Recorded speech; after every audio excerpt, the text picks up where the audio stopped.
taimake mu mun da rama Allah ya tsare mu Allah ya taimake mu don Allah ya taimake mu don girman Allah ya taimake mu ya ta san mutu don Allah wallahi ni da ta ni don Allah ya taimake ni don da Allah ya taimake ni don da Allah ya taimake ni a taimake ni don girman gwamnati don Allah da Allah ya taimake ni don da Allah ya taimake ni a taimake ni da Allah da Allah ya taimake ni la ilaha illa Allah da Allah da Allah ya taimake ni Allah da Allah ya taimake ni Allah da Allah ya taimake ni Allah da Allah ba za ta taimake ni a bari taki na ba kwanta da Allah da Allah ya taimake ni da Allah da Allah ya taimake ni da Allah da Allah ya taimake ni a taimake ni ta don daraja Allah don daraja Allah Batun a tura ma 'yan uwan ka fifton daga mana ma. Ya mutu. Baka mutu. Ya haƙuri da yalo. Dan da Allah da yalo. Ya roƙe ka. Baka je ka mutu yake a. Yau da yalo don Allah ya haƙuri. A taimaka min da wallahi a taimaka min. Kama annabi Muhammad sallallahu alaihi wasallam. Wallahi na sani wallahi na sani. Ba Allah na annabi ya Allah da annabi a taimaka min. A taimaki rayuwata da Allah. Da Allah wallahi ba ƙarya ne ba. Wallahi ba ƙarya ne. Don Allah da annabi a taimake ni. A ba shi haka nan.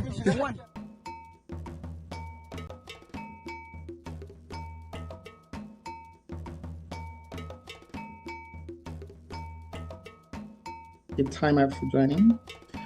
Hello. Welcome to this episode of my podcast, the live stream on YouTube via Nostalgia Media. Say prayer, guys, may Nigeria never happen to you. My name is Richie Adewusi.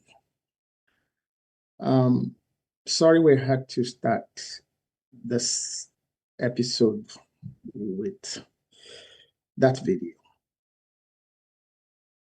but then it's to wake us all up, all Nigerians and all lovers of mankind and humanity, as to what is going on in Nigeria, for which there's deafening silence, really. And when we say silence, we're talking about silence from those who are in position to address those issues, the issue of insecurity, decisively.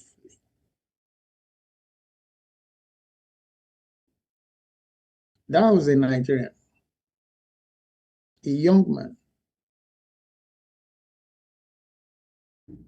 a youth corper. And if it matters, and it should matter, he is a northern Muslim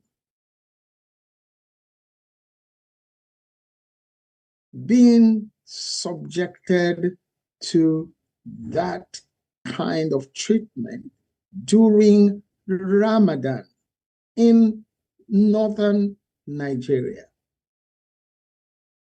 speaking a language that the people who were putting him through that torment understood.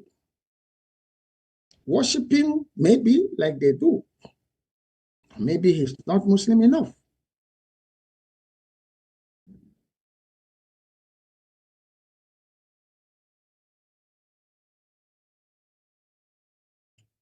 In northern Nigeria.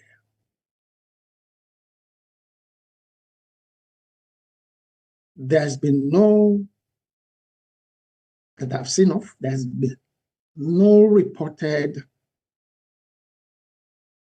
address of that situation from the National Youth Service Corps,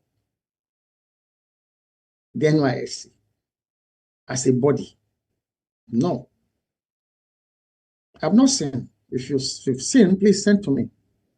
I would apologize. From his state government, no. The only videos you see online about his family members.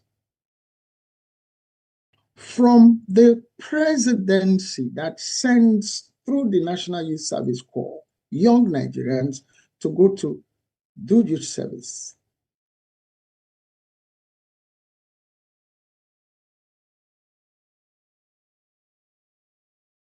Silence. So today, we are going to be looking at hypocrisy, double standards, silence. The silence is the heaviest. Silence from where the sound should come from, and sound from individuals, environments, institutions, and entities that should be silent.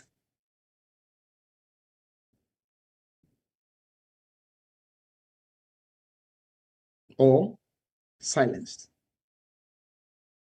Legally, of course. Following the law.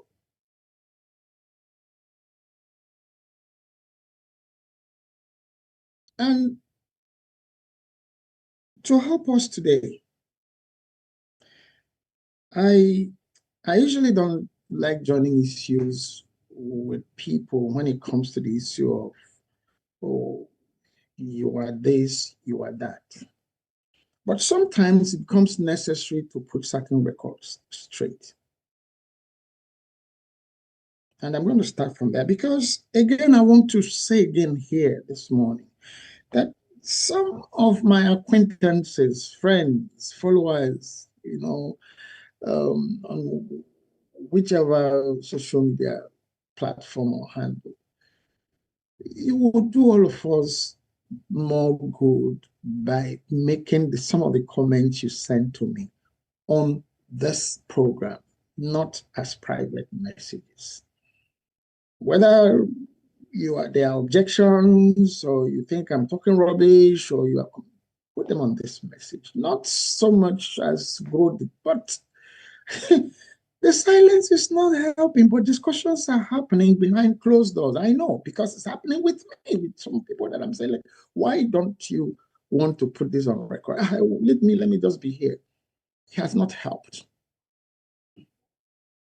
So I came forth to, when I started this, some people, at the initial stages of starting this program, I've shared it here a number of times. Like, Richie, what's your problem? Okay, what is this about again now? Why? What it's about is, you see, when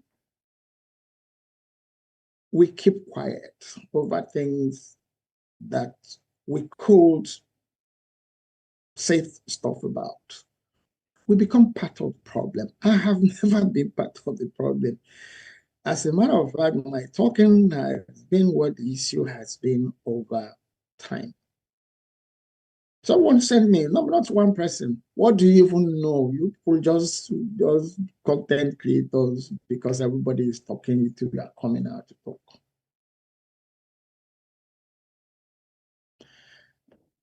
You see, the magazine you are seeing there behind me,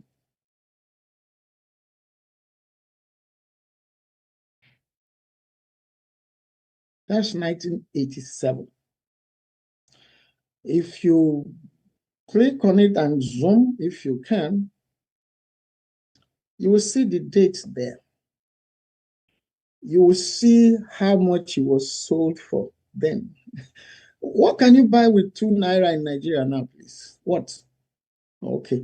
But then this magazine was sold for 2 naira, and it was a big deal. It was like, Richie, what's your problem? You said, who will buy it? Yeah, 2 naira, 1987. And I'm bringing this particular edition of it to your notice because our lead story for it is relevant to what's happening today. It's relevant to so many things, but some people have said, what do you know? You're just making noise because you are talking because of that. It's not today. I'm sorry. Some of us are not noisemakers. We get to do what needs to be done, hoping that those who are concerned, should be concerned, should pick up the bits that concern them and do things about them. That's been the pattern. It's not today. Past 39 years ago, where were you that you're asking me, what do I know? What authority or what knowledge do I have to be making statements and claims?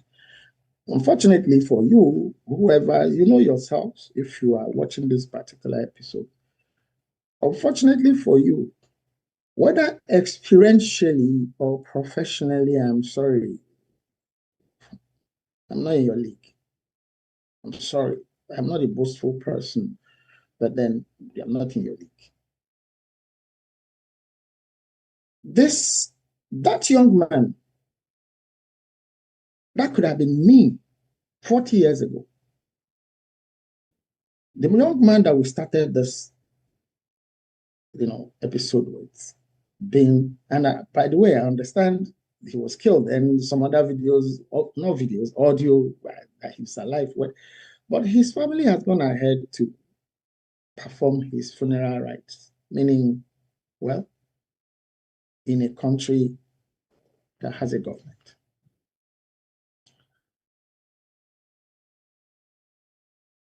You see, this edition of the magazine, Justice Magazine, 1989. Guys, you could just help me put it up because I'm sitting in front of it now, so it's behind me now. Just help me put up, yeah, the magazine and the lead story of that particular edition. 1987. I did youth service 1986. Finished serving 1986. Went to serve. This morning, somebody sent me a message that somebody said that himself and El-Rufai were at Ahmadu Bello University 50 years ago. Then I asked the question, I beg, how old is El-Rufai? You see, the lies and the deceptions and the double standards and it's sickening. So everything in Nigeria has just become like, the more you can lie, the more you can cheat, the more you can steal, the more you can kill. That's the only time you are relevant.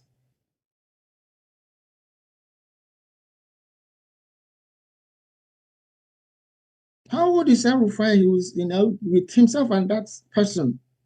And those are the spokespersons that are keeping quiet when they are neighbors. Even if you say they are not your brother. Yes, no Ribadu. Terrorists are his brother and family members. But his neighbors that are being killed in northern Nigeria, even from his own state.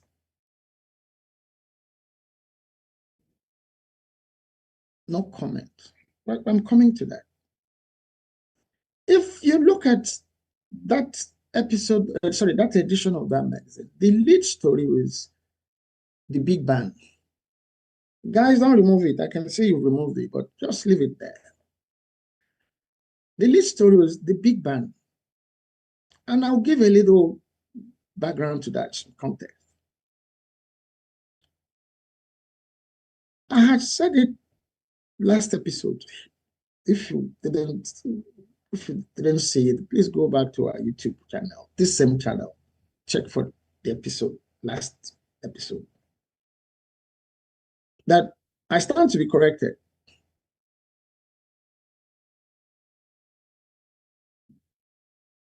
General Ibrahim Babangida, whatever his shortcomings were, is arguably the most progressive, the most nationalistic.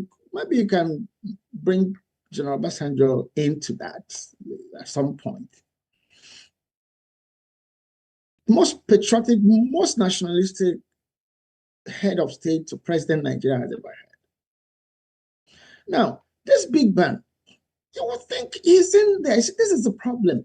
Some of them who are really thinking are in there. They see all the problems. They know all the, shimmying that's going on behind the scene. And they come out sometimes, make some of them in the past, not the present one. The present ones are already making plans to favor themselves, remaining blind to the present danger that is there to devour everybody, including themselves, but only focusing on they want to win re-election 2020. Which election? The people who are contesting, they don't care about that election. I will come to that too. You hear them make comments every day. And you think they are joking. Open your eyes, see what's happening in other areas of the world right now. It's been on, it's been silent. It's been building up until there seemed to be an opportune time.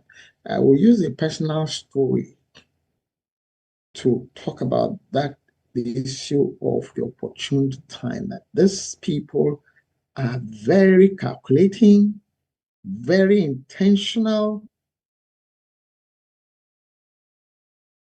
I can't believe I'm the one saying this because I've always liked to see everybody as, no, but it's a lie. No, no. Those of us who still have this mindset, we are just deceiving ourselves. Deception. Hypocritical to some of us, not intentional hypocrisy, but then because we believe, okay, we'll be better, like Azikiwe did, it will be better. Like, yes, it's one Nigeria. No, no, no, no, no, no, no, no.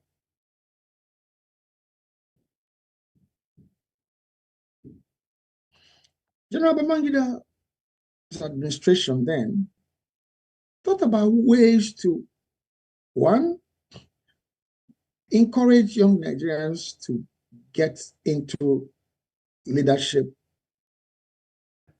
through politics, leadership and nation building through politics, so that the older generation were polluting the way they were going. They were not interested to let go of the things that caused that war. And part of the things his administration thought about was to ban them. A certain age, I think it was 50 and above or so.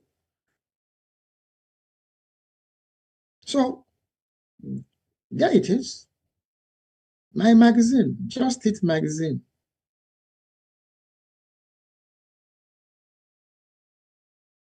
I was in my 20s, 1987. It was a national magazine. It wasn't distributed in Lagos. No, it was distributed across Nigeria. We carried that story, the big bang, a challenge to youth. Who are the people who resisted it? The other people said, no, he's our right. He's infringing on our rights. And they won. What you are seeing today is a build-up of people taking their time, bidding their time, pushing certain people into certain positions and waiting, and they feel that they are at that moment now. Last episode, we established how they pushed General Babangida out.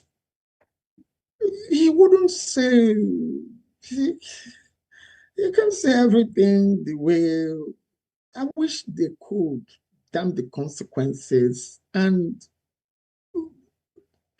let the whole truth and nothing but the truth about what is troubling Nigeria be put out there. That's the silence that's killing Nigeria. Those pressuring him to step aside so that somebody else could take over. There was a false government of national unity, which was a lie. He left a wolf unchained. and you chained the sheep and put the wolf there. Abacha took over government. We established that. They were going somewhere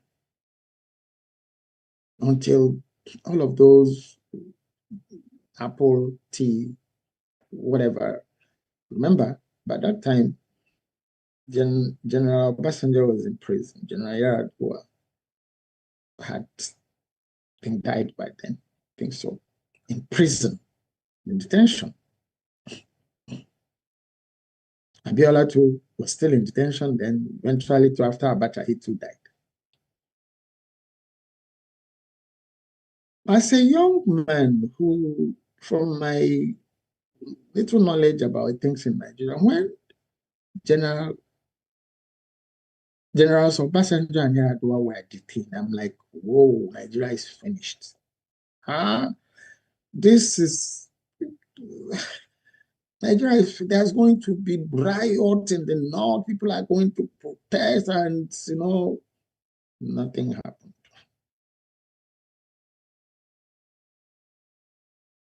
When General Yar'Adua died in detention, in prison, I'm like, oh, now this is it. Nothing happened.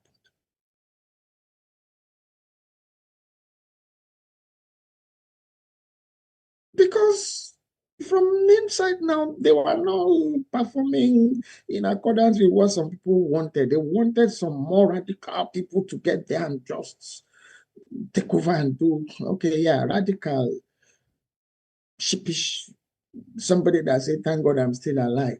They pushed him to say, this is what we must do. We must do. And then the 1999 Constitution was born within how many months of Abacha Yar'Adua. Sorry, Abacha Abu Salam.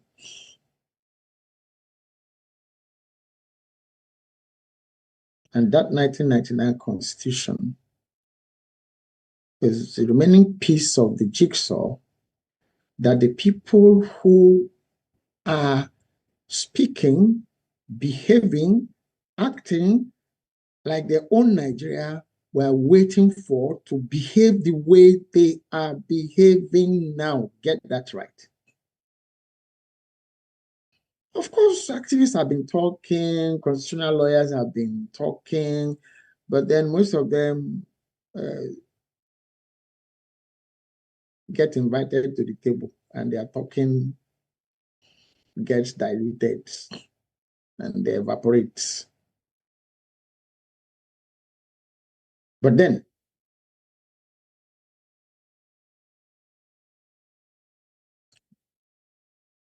Nigeria is confronted with real issues for decision making. So you feel, I don't know what I'm talking about, I just appear from nowhere. I don't know where you were in 1987. I don't know what you were doing in 1987. I don't know who you were in 1987.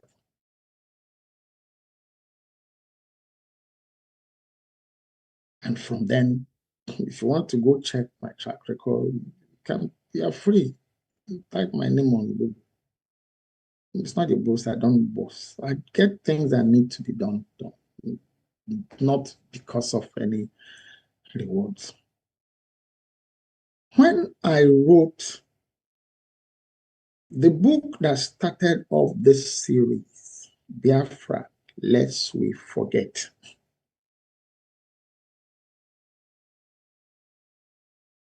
I was reluctant. But then I owed my son an explanation for what was that put this, where is it? I keep looking for it, this mark on my forehead here. That was still my eagerness to help others. The firewood I was helping them to bring down from palm, I didn't need. I was not cooking in the refugee camp where my aunt was serving. I have told part of that story as part of my Biafra story. But these were children, like some of the ones you're seeing in these pictures. They are real. I saw them for real. That I didn't become like, it's just grace.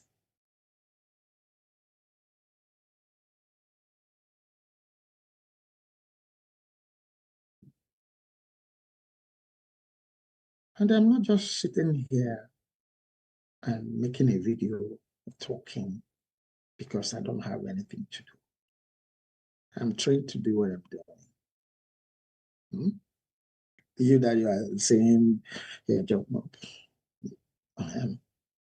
Like I keep asking you, I'm trained I'm trained by some of the best in journalism training. But this is not about me. So we'll put that to rest. If you want to keep questioning, I'm telling you I am this, but there's no need. Okay? But the people who are now, they should use their who are to help Nigeria and Nigerians. What's loading up is not funny. Look around the globe. What's loading up is not funny. It's the same pattern. People quietly get.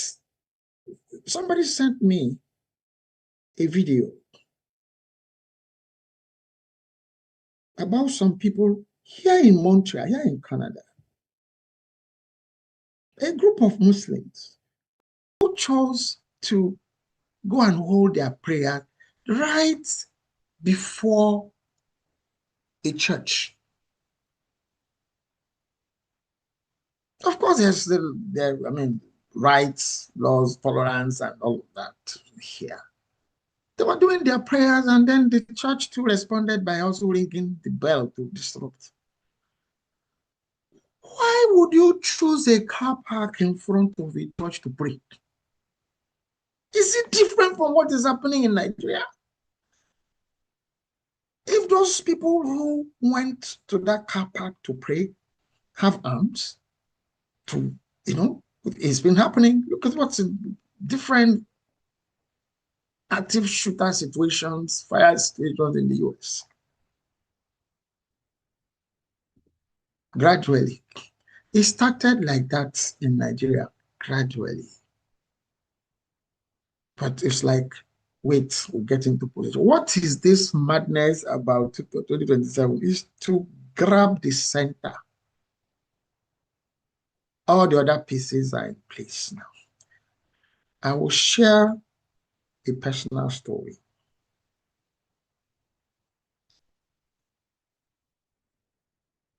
All of it are personal stories, but this to let you see how even things that look ordinary have a lot of meanings attached to them. Even at the personal level, you could use those two. Because when it was happening, I'm like, what? Sometime about 2010, okay, at past 50, I wanted the whole family to be in the same place. We were traveling a whole lot, work and all of that, different places. And I said, okay, children, we had a home in Lagos, had a home in Abuja. I said, okay, no, you have to. Your mother is in Abuja, stay with her so that let me be the only one shuttling till I can, we take a few decisions and we agree. And I took that decision. I'm going to retire to my home state, Ekiti. I moved to set things up, move the headquarters about whatever I was doing, whatever, then to Ekiti. I have told part of that story. If you have heard about Chainville, if you have heard about the Ekiti Food Bank, Ekiti National Trail, you've had some of the stories. But then there's an individual that's bringing, and relevant to what we are talking about today, the issue of silence, the issue wake up, wake up. When my children moved to Abuja, to their mother, everybody was in the same place. There was a need for, well, if you like, a security guard, a gate man. And an employment agency get somebody. And they called me. I was in Lagos. They called me to say, oh, somebody has been shortlisted. Could I come? I flew to Abuja and I looked at the detail. I'm like, why do we needs, and the young person that the children can relate to. It's not somebody, I didn't bring up my children to disrespectful to people, but you just also don't have somebody that they can't, communicate with freely. This fellow that was shortlisted and presented to me, I didn't think the children would be comfortable with his elderly. And there are certain things I also don't feel. It's not, when I say elderly, it's not older than me, but then my children, I may not look as old as I am, but I'm an old man. To make matters very nice, he needed to be off on weekends. I'm like, weekends is when everybody is at home. So what's, they say, no, don't worry, we'll be at home so we can open the gate ourselves, we can do things. Like, that doesn't make sense. Okay?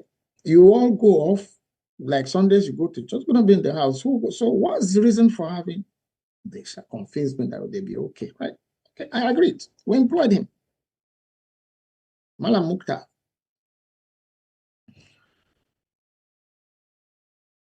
Fast forward, that's 2010. Fast forward 2011, I had now fully relocated to Ekiti. I had founded the Changeville Training and Conference Center.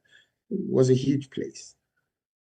There was a huge gate. There was very comfortable gatehouse and all of that. So we also needed to employ somebody to, it's a business environment. So, okay. And was planning my daughter's wedding.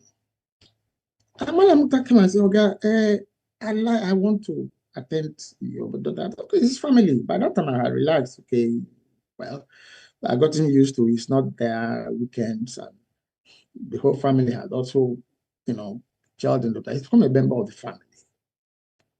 Nothing. Just like people move into certain environments in certain parts of Nigeria, everybody is one Nigeria. It's a lie. It's a lie. And the lie is showing now. So I was relaxed. I would sit with him, we would just, talk. General. He liked to hold his radio, listen to the outside service constantly. So when he said he wanted to attend the wedding, okay, I said, okay, fine. My staff, team members, colleagues, family, wherever, Lagos, Abuja, everybody, the wedding was in Ekiti in November of 2011. He was there. When he arrived, I looked at the training center and was like, okay, well, I like to come to Ekiti. I like this place. I want to stay here. I'm like, who would be taking care of the house in Abuja? They say, I will get somebody. I said, no, please. Once again, I was convinced to. So when Amuta moved to Ekiti, was the gate man at the Changeville Conference and Training Center from the time after my daughter's wedding. Our residence, which was not, the training center was a different place eventually. Our residence, we also then required somebody at the gate, and he came again, my wife, I don't like where he is, the way things are going there. It was about around the Chibok girls kidnapped. That this person is from Maiduguri, is from Borno State, not Eastern Nigeria. So he narrated, and I linked. I'm like, wow, that's true. So your family will be safer here. I say, yes, please. I agreed for him to bring his family to. Now his family will now live in the gatehouse in our residence. He will be here, and his wife was employed. I put his children in school at no cost to him. Had them registered at the same hospital that my family and my staff were getting medical service or attention when they had need for. 2011, 2012, 2013, General Buhari eventually became president of Nigeria. And this is actually when all this trouble started, even the reason for which I'm here. There was a storm. A storm, rainfall, storm, big storm. And then the power line, the electric pole that brought power into Chainville to the training center collapsed. So it needed to be changed. The power company said, oh, I have to pay, I have to buy it, you know. Well, okay. Must it be like they want to change it? Oh, well, that's Nigeria. So ask for money to them to go get money. The admin people brought money. I gave the money to Malam Mukhtar to say, look, the NEPA people, that's what the power company in Nigeria then was called, they're going to come to take this money to go get the pole. Or when they bring the pole, give them this money because I've agreed. The necessary vouchers, the admin people and account people have released the money I gave to him. I drove home to our residents in the estates that we lived in at Ekiti. And after a while, my phone rang. I looked at the phone. Who is this? It kept repeated. I don't take numbers. I don't know who's calling. But then the number kept calling. I got people say, sir, why did you ask us to bring Paul? We're here and nobody is. I'm like, wow, sorry, is it you? Okay, I had made that arrangement. We had made that arrangement and somebody said, we don't see anybody. I drove back to the resort. And Malamuta was in the gatehouse sleeping. The sleep was not the issue. Anybody, it's daytime, but then, well, people came to the company, the gate was wide open, we were nowhere to be found, and I went, Malamuta, yeah, yes. I said, but I gave you money. Listen, and said people are going to come. Why, what, should it be standing outside and waiting for them? Like, sorry, people, please get this right. He had never been like that. He can't have been with me from 2010 to 2015 if he was like, it's not possible.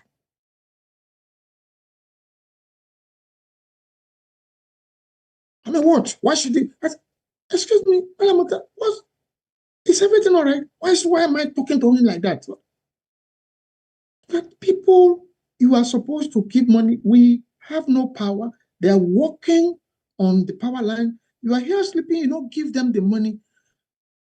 This man exploded, and I'm like, I said, okay, where is the money? He went to bring the money, take it.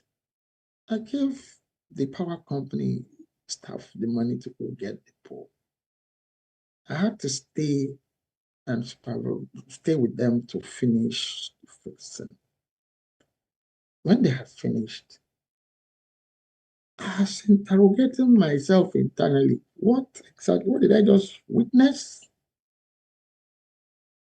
I drove home.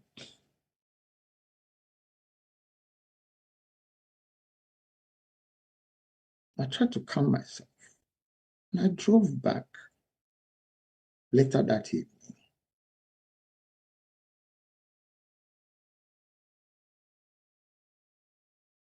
And I fired him.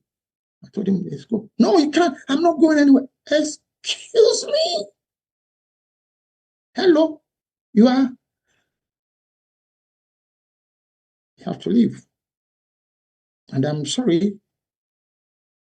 Your family, unfortunately, had to leave my residence too. Please. Because remember, this didn't happen until General Buhari became president. This was a man that was, when I shared it, people were like, they were looking at me, wondering what my headache was. What this man? No, it wasn't. Yeah. But besides that, his action that day, the other thing, when I went back home to really review things that really got me alarmed was he used to travel back to Borno during the farming season and return. One of such trips when he came back, I would always sit with him. Wow, how's everybody? The father talked so much about his father. And then he began to, relate relationship of his father to the father of, I think, the governor that time, or the governor before that one, Bunu Sheriff, and the whole Boko Haram issue and how Boko Haram started and who.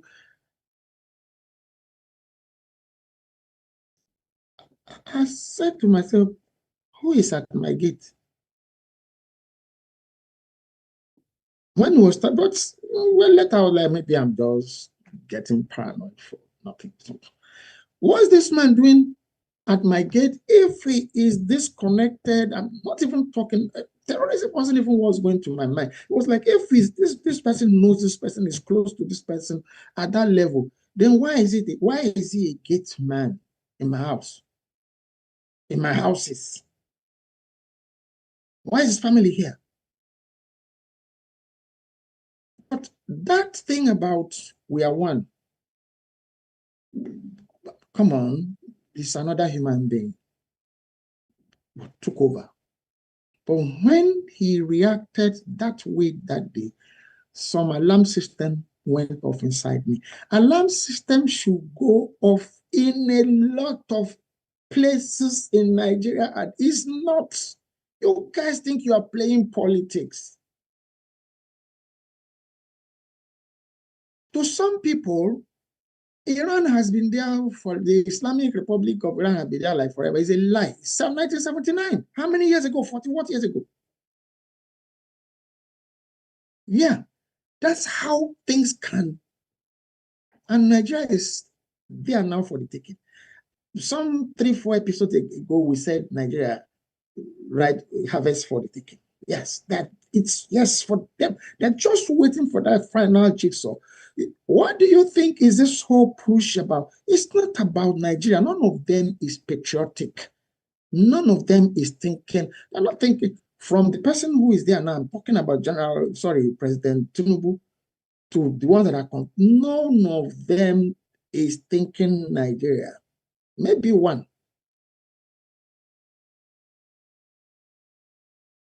Maybe two. And some of those they want to are people that would easily compromise by them giving whoever, which has been happening. They'll give you money, they give you position. It's gradual until it's like, now, I want you to listen to a video and then we'll take this thing heavier from there. You see, there's a reason why this guy's picture is still behind me here. I'm not his fan. I keep putting that to record. I'm not his fan. I'm not an IPOP fan. The Igbo question is not an Nnamdi question. It's not an IPOP question. I suffered that war. I saw it. I've written about it. It hasn't ended. This young man behind me, I got frustrated. So what many people are just maybe beginning to see now, his style might be different. It's different. But the frustration took him to that level. Has he said anything that nobody else has said worse things? So why is he in prison? There's only one reason.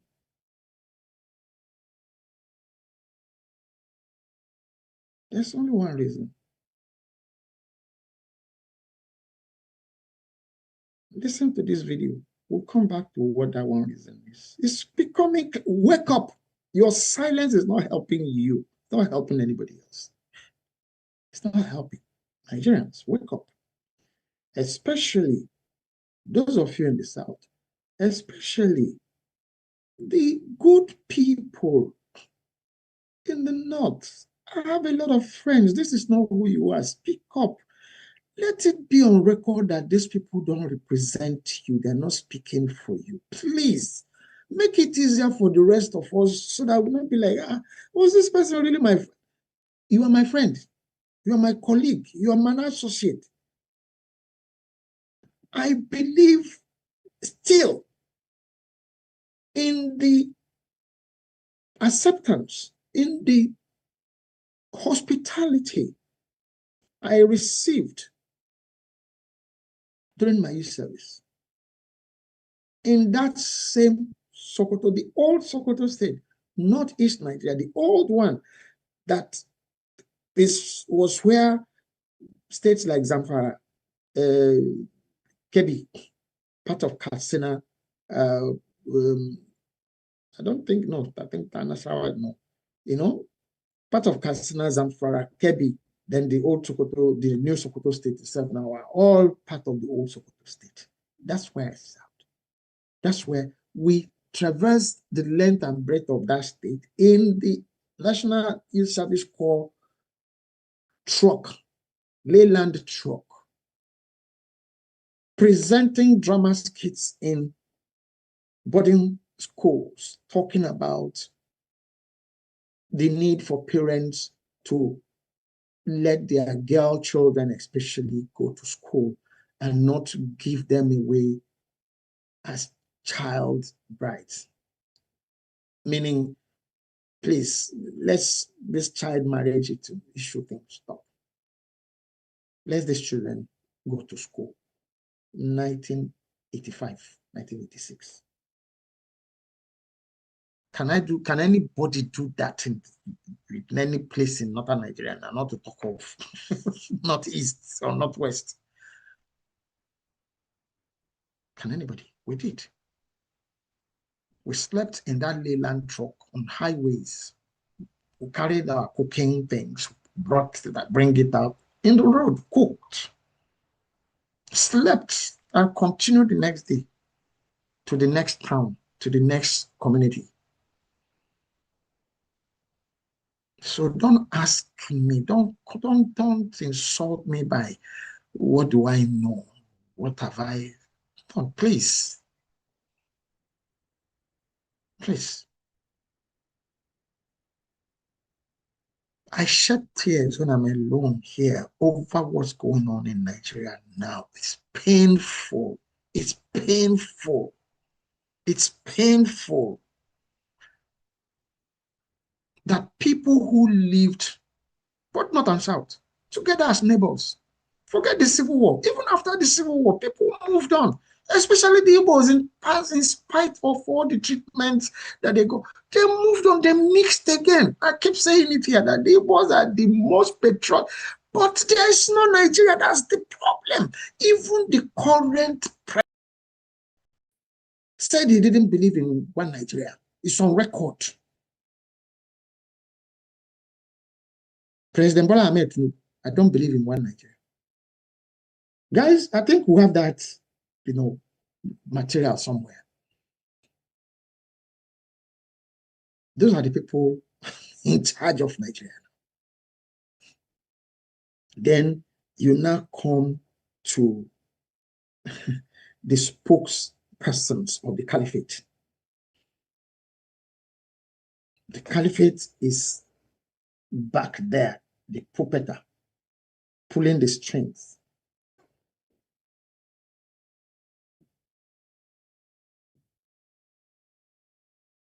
I want you to listen to this video. It's by Sheikh Gumi. And then maybe you would understand why that guy is held there. He's a bargaining chip. Sunday Igboho has been bargained out. So, his measure is small. He's there. You've seen him finish. Please, I want you to listen to this video and then we'll come back. We'll continue.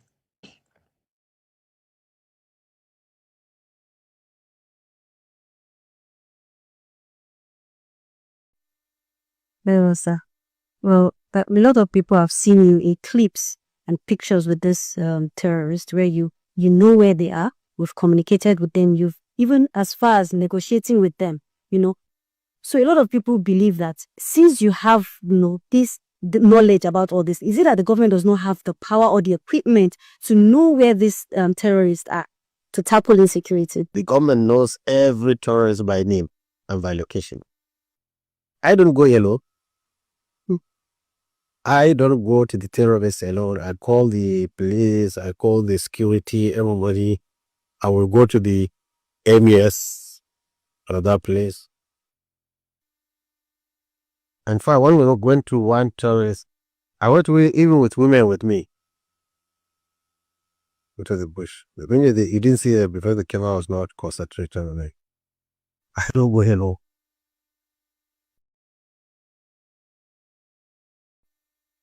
Very well, sir. Well, a lot of people have seen you in clips and pictures.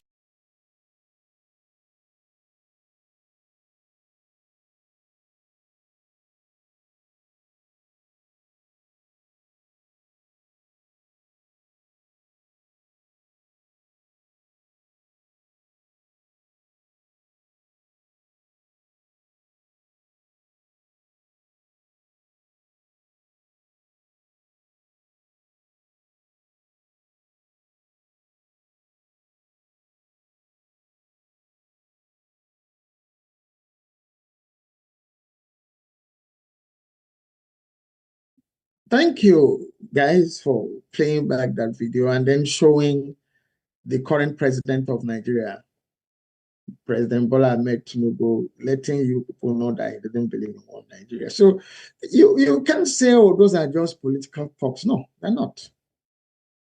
He's building his own empire, if possible. He wants it. I've been saying it on this program. He's not interested in, and then we can see the people that he's using as pillars of that empire. We'll come to that. Now, Sheikh Gumi is saying if the terrorists, so IPOP, yeah, and then, so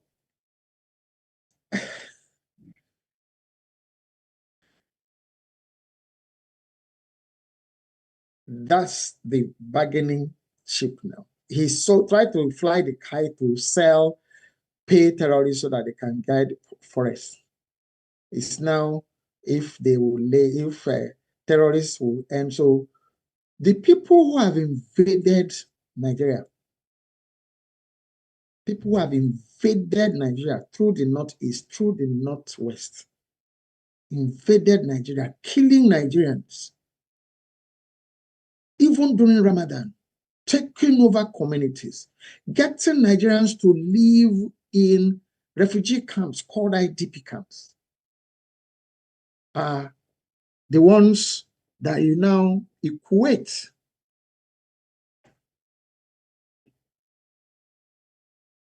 with a Nigerian saying, don't kill us. We won't just roll over and raise our hands so that you just roll over us, which is what they want. So it's not, they sit, they discuss. What is the strategy we should apply now? Okay, if the, so it's lumping IPOB, yeah, with the terrorists that have invaded Nigeria, taking over Nigerian territories, killing Nigerians wantonly, displacing Nigerians. That's the group they're so, subtly now equating with. So you should understand that there's something to bargain with when they agree. And most importantly, and he's saying, I will support them. Please, please, sir, please, everybody, who is Shegumi? No, in terms of status, who is Shegumi to say, I will support them? Support who? Should Shegumi be walking the streets of Nigeria at all? If Nnamdi Kanu is in prison, what is Shegumi doing on the streets?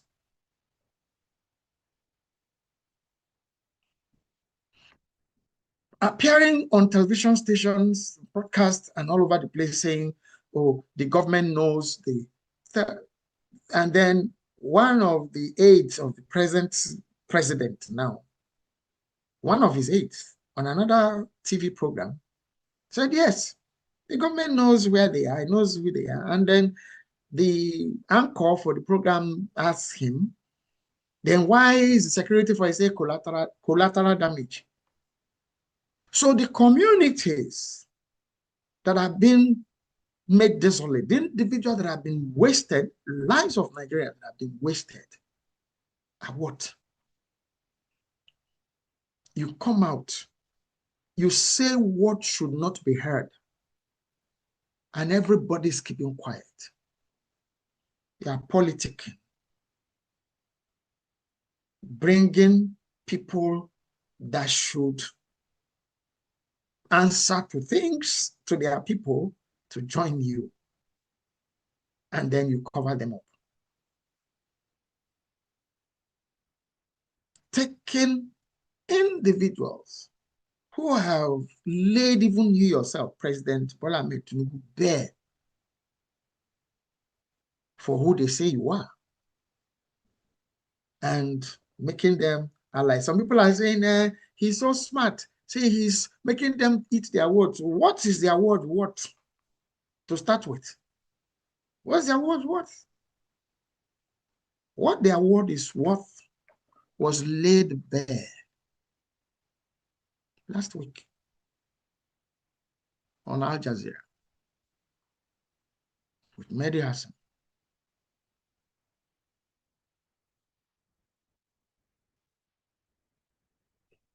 Now, I don't want to repeat an issue that has been overflowed, but I want to draw your attention to some very pertinent aspects of that person, Daniel Boyer.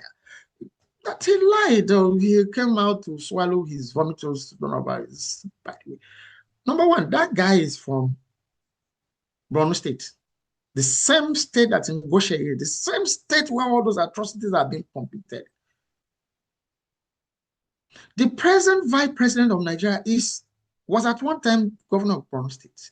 Is from Borno State, where Nigerians, including Nigerian military, are being made to look like they're incompetent. The Nigerian military is not incompetent. They have used policies to deliberately emasculate, to deliberately make the military look inefficient.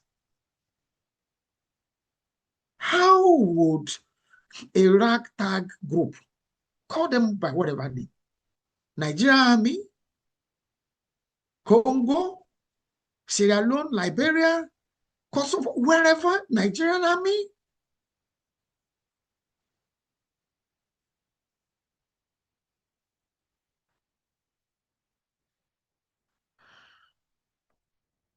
I weep. The military is not weak. No. The military has been compromised, not by themselves, by the politicians who are making them look ineffective. And I'm not sure that they are happy about it. So what is brewing all around is not good. It's not good. Shegumi, you're saying the terrorists, when they lay there, you will support them. Who are you? You are dictating. You are the government. That's what I mean by who are you. In that sense, I'm not saying as I know you are there, you are a sheikh, a cleric. Remain a cleric, but then you shouldn't be a cleric walking out free. You should be behind bars. You cannot solve this problem, government of Nigeria, President Tinubu. You can't solve this problem of terrorism, insurgency, and religious intolerance with people like Shegumi walking around, with somebody like Nuhu Ribadu remaining in your administration as Chief National Security Advisor. Nuhu Ribadu should be detained himself. Same with Gumi. Now listen, please. In the course of all of this, in case we have forgotten, At some point in Nigeria's past history, not too long ago, President Obasanjo just celebrated, he's still celebrating his 89th birthday. I hope people are not forgotten. He went from prison to become president. What was the reason for which he went to prison? President Obasanjo, General Obasanjo. Somebody felt, oh, he was talking, he was doing things that were treasonous. They arrested him, detained him, tried him, and sent him to prison. So it shouldn't be a big deal for, no, please. These people are challenging national security. But Gumi, Ribadu, and even the Sultan, they don't mean well for Nigeria. They don't. They don't see Nigeria. They are seeing something else. They are working on something else. And if you, President Tinubu, think that, oh, don't worry, we are just playing politics, you are joking. If all of you politicians think you're playing politics, you are joking. I'm not against anybody practicing their religion, but please practice your religion. Don't fray into mine. Don't tell me how I should live. Live your life how you want to live it, but don't dictate to me how I should live my life. That's the issue. But these people are not satisfied with it. Look at what is happening even in Europe. Yeah. They, as immigrants, say where they are coming from, they are marginalizing them, they are oppressing them, and one by one, when they have a critical mass, they now say, we're going to take over this place, and they have check. That's what's happening in Nigeria.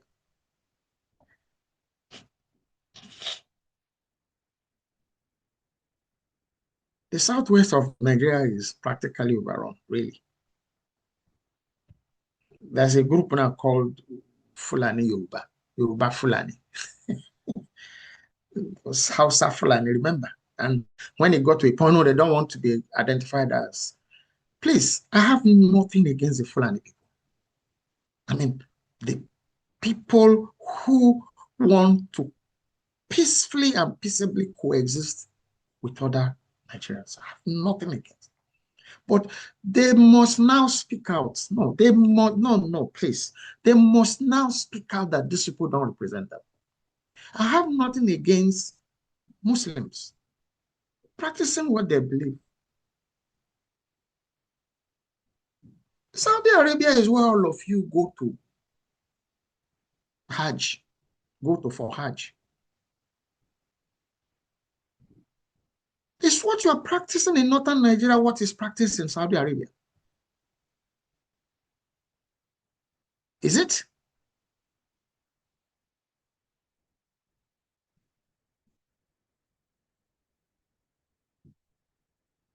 Shegumi should not be out 1 second.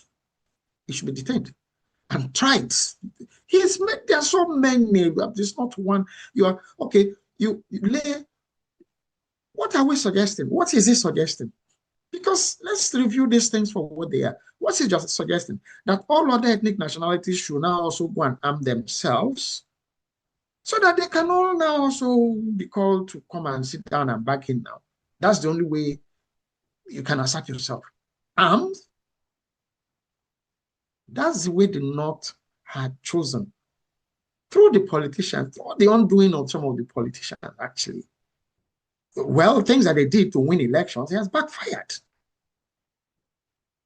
People who advised those things to them knew what they were doing, but they thought they were just playing politics, which is still what they think they are. You are not playing politics. Even you are in danger. And then, when the genie is now out of the bottle, some of them are now screaming. The governor of Borno State is calling for people to pray. Pray. Wonderful. Even the Bible didn't say just pray, say walk and pray. The current governor of Bauchi State was on TV a couple of years ago to declare Fulanis all over the world that Nigeria is their country, they should come here. Now he's now on record, people should defend themselves. People should arm themselves and defend themselves. That his administration will give them the resources with which to demeaning arms. The governor of Zamfara, a couple of weeks ago, was reported to have bought arms and ammunition and equipment.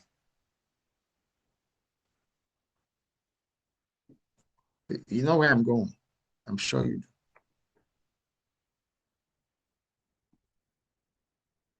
Amatakun in the southwest, even with where they have been overrun, there's a report from my home state of a woman who was raped and died, and they went to negotiate to get her corpse.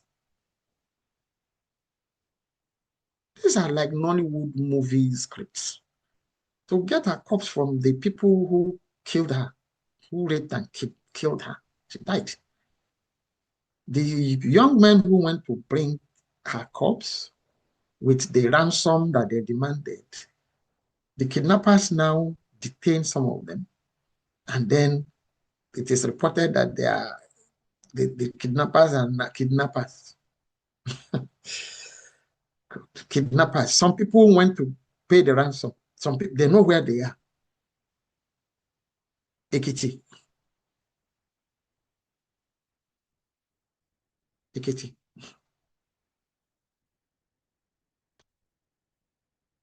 And they now demanded, amongst other things, they said they must bring the kidnapped part of the young men or part of the people who went to take the corpse, detain them, that they should send them 2 virgins. Kidnappers. They should send them 2 virgins before those other people can be released. Nigeria. Ekiti.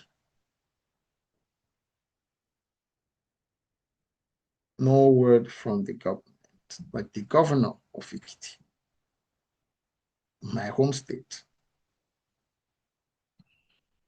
was on video, social media, threatening his political appointees, according to him in that video, that are not defending him, that are not clapping for him and lying for him like Walia, shamelessly, disgustingly lied against himself and for this administration, that his political appointees did not become like Walia, clapping for his policies, which includes budgeting 68 million naira for health care for a whole state.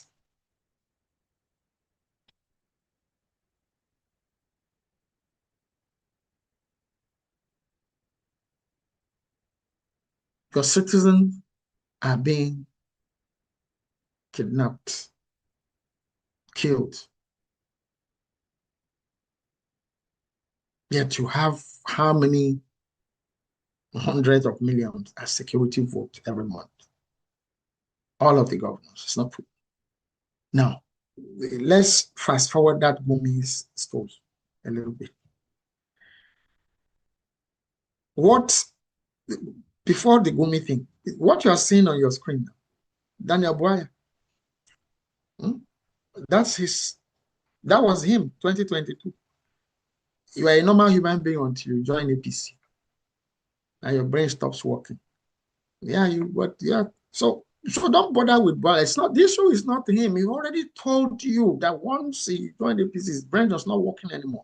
I didn't say it. It's there in that post that you just saw. But the border issue is a symptom of something much more dangerous that we are seeing. You saw it now play out in Ekiti through this governor who's saying, you two people should clap for me. You've seen it with the person that they sent to Mexico, the person they sent to Germany, the person they sent to France. The erosion of public integrity, of morals, of hard work, of honesty, of transparency. The education of our children in plain sight, which the curriculum seems to be, you don't need to be honest. You don't need to work hard. You only have to lie your way or shoot your way to anything. Is that the Nigeria you are looking at?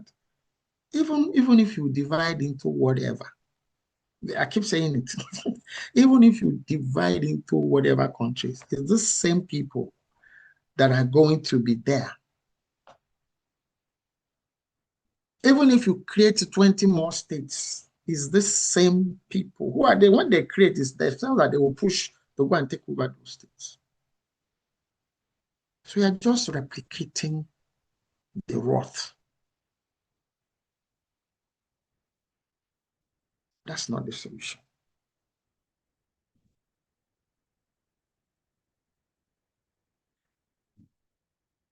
Shegumi, yes, so I'm giving you reasons why he should be detained and tried for treason. Yes, sir.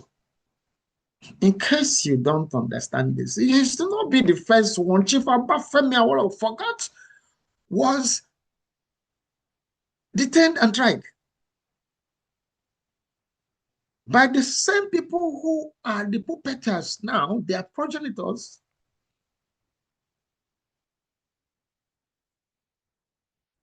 The same, you see, wake up.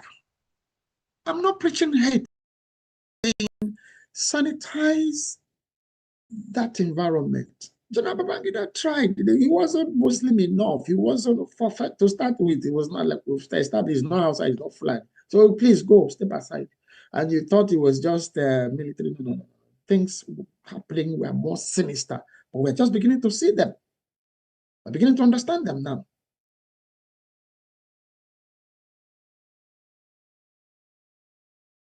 Now, a man who would make this kind of statement a matter of factish, there's nothing you can do about it, is walking around the streets, and the people he is advocating for are still busy slaughtering Nigerians, even during Ramadan, and he's still walking the streets. Okay, guys, please play me that second, that other Shegumi's video, please. Terrorists are your brothers. You should accommodate. It's not new. It's been there because nothing shocks Nigerians anymore. It just happened and they'll see and move on, and some people will create comedy out of it and laugh on. Everybody wait for the next one, the next disaster, watching you, staring you in the face, and you're laughing and clapping. Nigerians, please wake up. When I hear what this man they talk, they are going nowhere.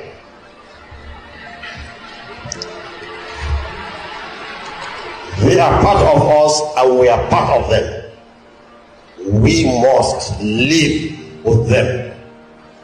You can't drive them away and they can't drive us away. They are our neighbors, so we should never allow them to be our enemies. And if by any mistakes, by our actions, we have turned them into enemies, then we are finished. Because our real enemy will use them against us. As your real enemy will use your neighbor against you, and nobody knows your secret more than your neighbor. He knows when you come back and when you go out. So we should never allow herdsmen to be our enemies.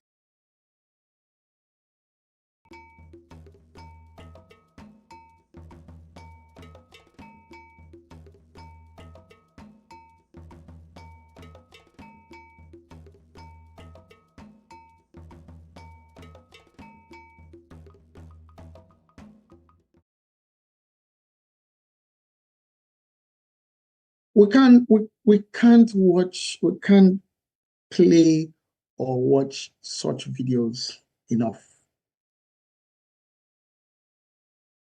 Okay? We can't play or watch such videos enough. That is a person walking freely around Nigeria, causing more harm, emboldening terrorists the more to keep attacking Nigerian soldiers, having both senior military officers and file being killed, making them to look like they're incompetent. Terrorists are your brothers. You should accommodate them. They are not going anywhere. And then Nnamdi Kanu and the Easterners are saying, no, please, don't come and kill us. That's their crime. But we're saying, stop the silence. Speak out now. I will play you a video of a main character in that Biafra war so that you hear. Somebody said that video is doctored. It's not. Well, listen. Guys, please play me the Ojukwu video, giving you a reason, the reason for the war. It hasn't changed. It's the reason for which Nnamdi Kanu is in prison. Don't kill us. No, please. Don't bring this here. It's the reason. Ojukwu talk, okay, no, shut up. If you come to Lagos for meeting, which meeting? If he had gone to Lagos that time, they would have killed him. Yes. Okay?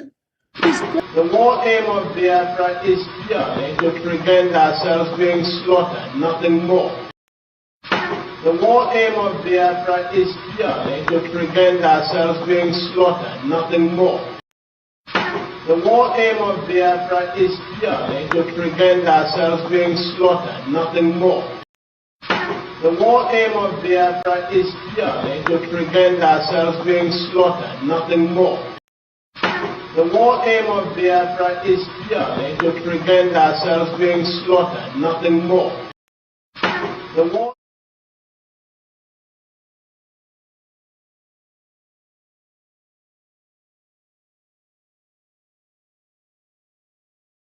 The reason for the war is to prevent the Igbos being slaughtered. What was Nnamdi Kanu's, or what is Nnamdi Kanu's issue? I don't like his approach or his utterances, but it's simple. All of us cannot speak the same way. Gumi is speaking. How have you picked him up? Because the politicians still don't want to ruffle certain feathers. I've put it here. I've said it's here. Chief Obafemi Awolowo was arrested, taken to court, found guilty, jailed, alongside Inahoro, alongside Jakonde. So, please, there should be no sacred cows when national security issues are concerned. There should be none.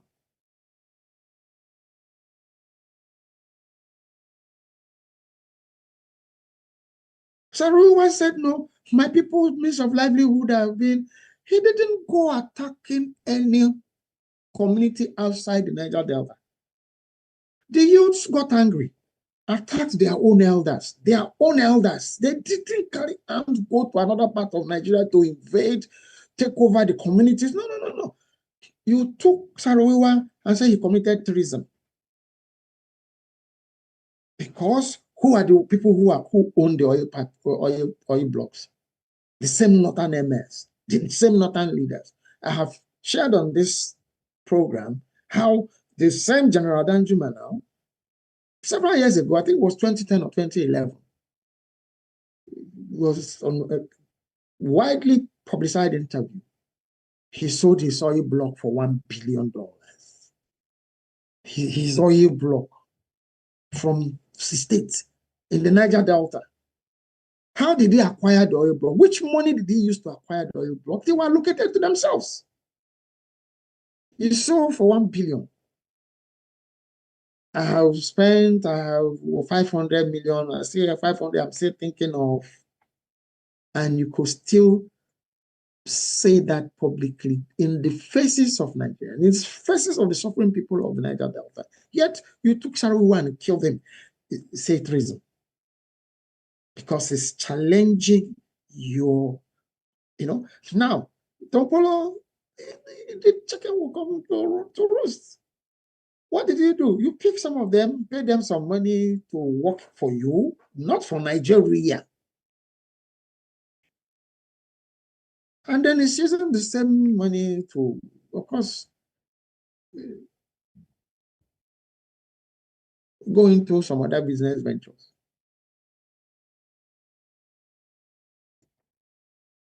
No benefit to the local people, not their farmland, not their fishing territories. Everything is still devastated. And you think people will continue to keep quiet? And then you don't stop there. You now want to physically take over, dominate them, after dominating their resources for all of these years. But then it's not everybody. Okay? When I see some videos, read some reports, I cheer up a little bit. I want you to listen to the next video, to the next individual. Enough is enough. And that is the kind of videos that well-meaning people in the north all across Nigeria should start making. This noise should grow and drown the voices of the people who are clapping for terrorists, who have turned our children. Look at those children. Imagine what they are giving, what they, not just telling them, what they will be giving them from that age. So killing people who don't mean anything to them, and from that age, you know how many of such children are in different places? That's just one video. And you think everything is normal. No, it's not. It's not. So please, kindly listen to this Nigerian and take a cue from him. Speak out from wherever you are. Listen to this video, please. Enough is enough. Enough is enough. You killed and you didn't bring people to book. They killed and you let them go. Look at the Al-Qadi issue. They said they caught them. What happened to them? Quietly, nothing happened. Look at the people in Mangut. They said they arrested them and they were dead. We didn't hear anything from them. Now, people looking for their survival, going to buy and sell. They need nothing and they are fasting. You stop them on the way, you selected the Muslim among them because they say La ilaha illallah Muhammadur Rasulullah, you kill them. Inna lillahi wa inna ilayhi raji'un. Government, you should be on your feet.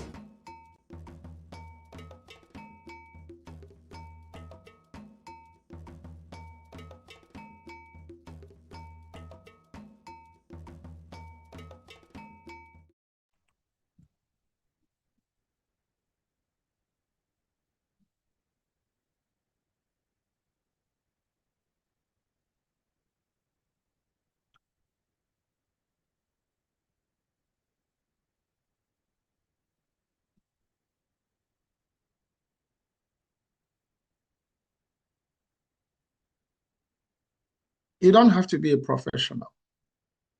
You don't have to be a journalist. You don't have to be trained man.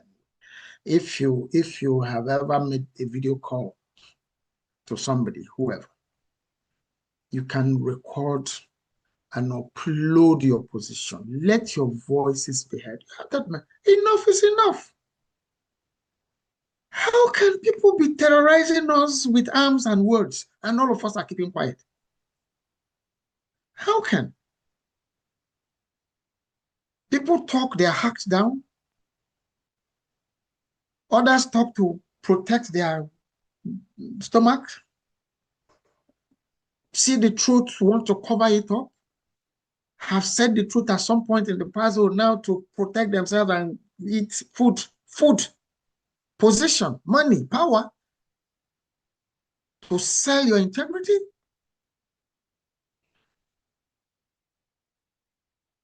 Your children see you, your family, your wife, your relations, your colleagues see, and to make matters worse, Daniel Boya is still talking trash.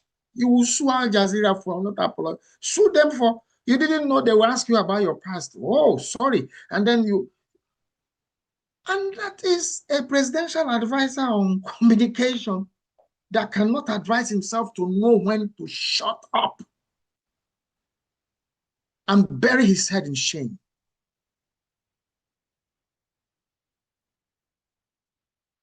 You think you can sweet talk yourself out? The talk is not even sweet, not talk about sweet talk anything. Think you can talk yourself out of the mess you put yourself in? Nobody put you in that mess. You projected it, prophesied it, 2022, 4 years ago, that if anybody, when you join, you want to join. So nobody should be listening to it. But then the problem is that, like I said, is a symptom of something heavier and bigger, the pollution that had eaten up public service leadership in Nigeria. So please speak up. I am speaking. I have written this book. I have never really sat to say, please do this. Now I'm going to do that. Before we play you the video that we have produced for this particular episode, and then from there go to take the questions and the comments from community members, I'm just going to appeal to you. You need to buy this book. One, consider it that you're supporting me, supporting this program. I'm on a quest to produce that book, this book that's on your screen now. You see it, you will see the QR code that you can scan and, go online to purchase the book. You can also read the book for free. If you go to Amazon Kindle, you could, get to Amazon, you can read it for free there. But then, I'm requesting, I'm asking, support this program. I want to produce that book as a documentary. All of these are not, when it's put together, people don't like to read too much these days. But when it's a picture, they can watch, and then I'll maybe put it in parts so you don't, because people just watch the things in bits and pieces now. So support me. You could just scan this QR code that you see on your screen to buy a copy of that book. And like I said, read it, please. You can also read it for free by going to Amazon Kindle. It's available there. Follow their processes and you find the book to read. But most importantly, scan, purchase it. And thank you to all of you who have been subscribing to support us. The community is really growing, thank you. And if you have not subscribed so far, please do subscribe. We're here for serious business. We're not here for comedy or for, brainless dancing. No, that's not. So there's no need to even, euphemize anything. We're saying it as it is. I said it, I promised at the beginning that this is going to be as unfiltered as possible. And I think we're keeping to that. Not abusing anybody, not insulting anybody. We state things that need to be stated. You are free to send me your feedbacks, okay?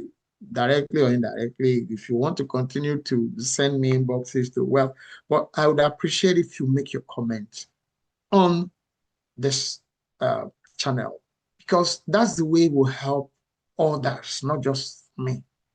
Okay? Make those statements. Some of them are very useful, but then you decide to send them to me, and I'm not at liberty to bring and say somebody said this. Anything we read here, things people have sent, as we're on the program that we can share. So please buy this book, Biafra Lest We Forget. And as it is on your screen, so that you're trying to make up your mind whether to scan it or not. I will narrate this episode's version of my experience during that war. Remember the last episode, we were just so overwhelmed that I didn't even touch anything about that, experience in that episode. The last time we talked about this episode was, when I left, when Owerri had fallen to the federal troops for the last time. And I was in that crowd carrying the two baskets. One basket, my sister only prepared one basket for me with food, some money, but I carried a second basket. A child, how old was I then? 1969. This was 69 now. Okay, it was November 1969, November, December 1969. How old was I then?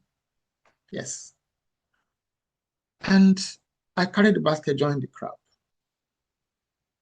I stayed with the family who had packed my sister's things, big boxes, carried. I see these people carrying things like that. But me, I just carried. They said, don't worry, we'll carry for you. They carried, not knowing, even in that situation, people are stealing. In that, still, I was only me. My sister had gone to the war front, where the soldiers said everybody should stop because they said I was shooting in front. They weren't sure. We stopped at the road, everybody, huge crowd. I stayed with them in their midst.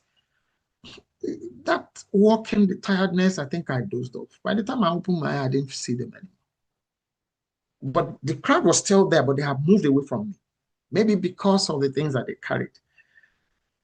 So I've started moving around that crowd, looking for, watching, asking, please, have you seen they are from so? I know the name of their village, but I can't even know their own name. They're from Ugwa, a place called Ugwa in Imo. I still remember the name of that community. I didn't see them until the soldiers allowed us to move. We moved. After a day and night working, we arrived at another place. They say you can move again. That was the first time I was a refugee in a refugee camp. I've been in a refugee camp before where this happened, but I was there with my aunt who was attending to refugees. So now I was now a child refugee myself, all alone, nobody, crying, feeling very terrible that I've lost my sister's properties. Moving from, shelter to shelter in that, it was a school environment. It was raining, the whole place was muddy. It was a family, I don't know, they saw us, I was crying, still carrying those two baskets. I was not even eating, food was not going. I was so distraught that I lost my sister's property.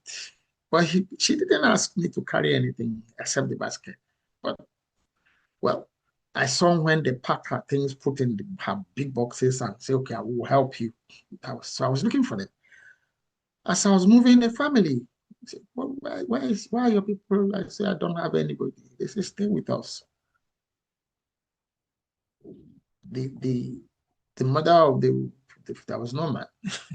The mother of the group spread wrapper, clothes, fabric on the ground, wet ground, spread different layers, and then I slept off there again.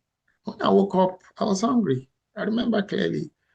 I now woke up hungry. Well, maybe because of the kindness of somebody saying, stay here with us. The children, our children, kids smaller than myself, were still, stressing her.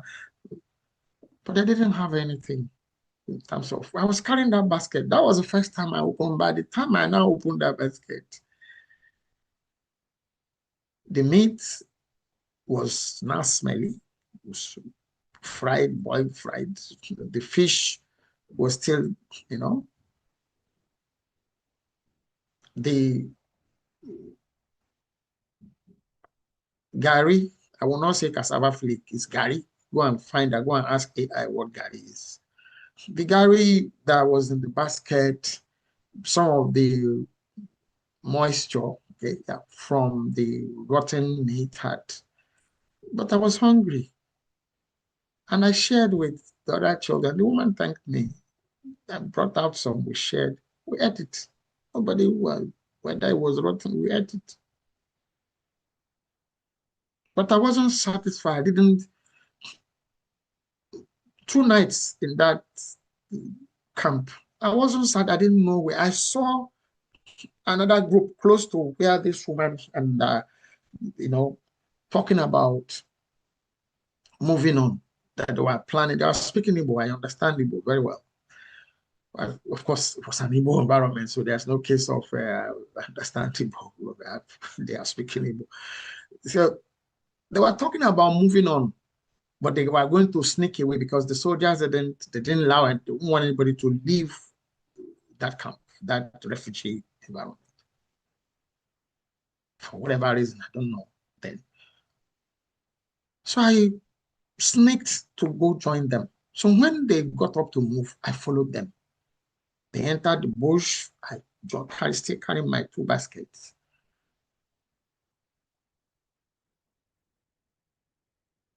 The gunfire was always, we would see some soldiers falling and some walking back towards people wounded badly, and they would say, don't go there, don't go there, go this way, point. So we kept moving.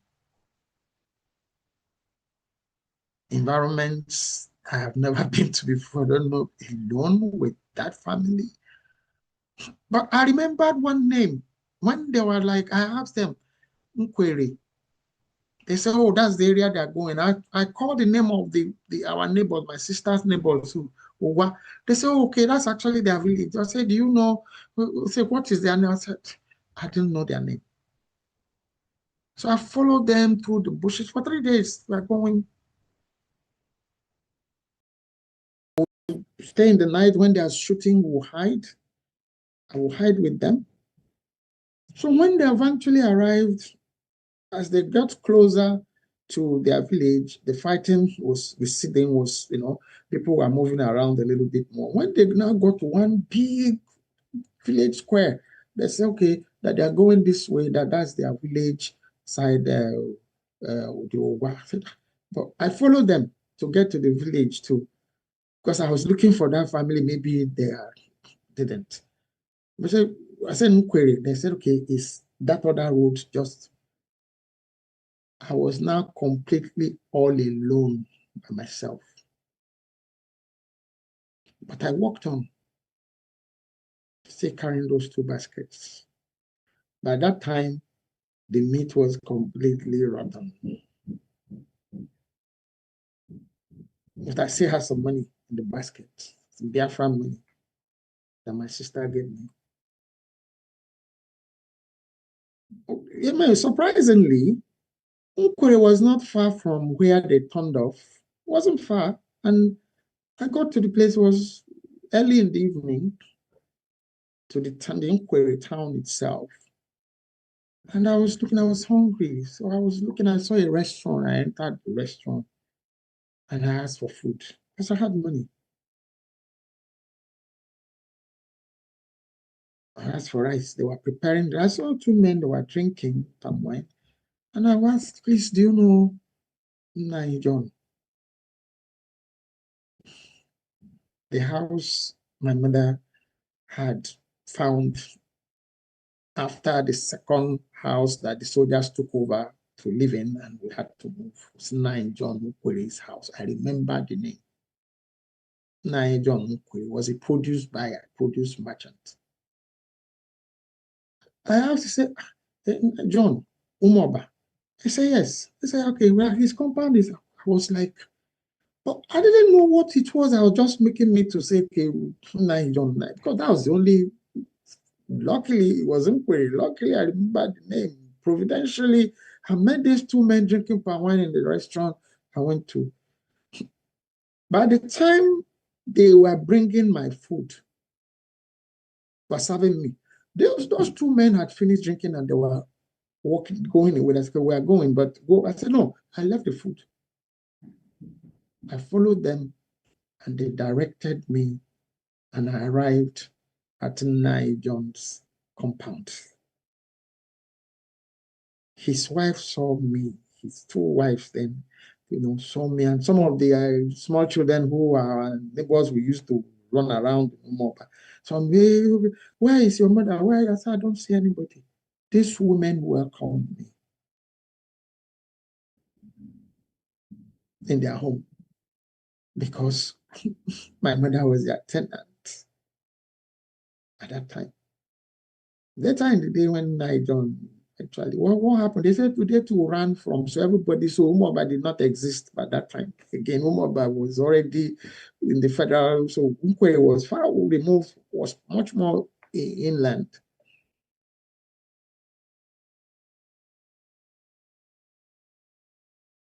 They gave me water to bathe after over a week. Yeah. Food. And I slept. That's why I will end this, because what happened, both those two baskets, one of them became very pivotal, very important in what happened the next days before I now left. So I will stop there because we have to play our next video. Sorry, the video we produced for this episode here for you. And then we still have contributions from community members. So I was now in the midst of, well, family, people who could care for me. So it was not a refugee. I was with friends of my family, that people who knew me in Nkweri, with John Nkweri's family. And the wives was like, they were like mothers, people, all the neighbors, they knew me. So I stayed and I slept after eating. Okay, for the first time, really sleeping for the first time in almost 2 weeks. Yeah, that's what happens during war. That's what happened to a lot of these people you are seeing carrying things behind me here, and you think it's just picture. That's why I'm telling this story. That's why you need to buy this book. Read it.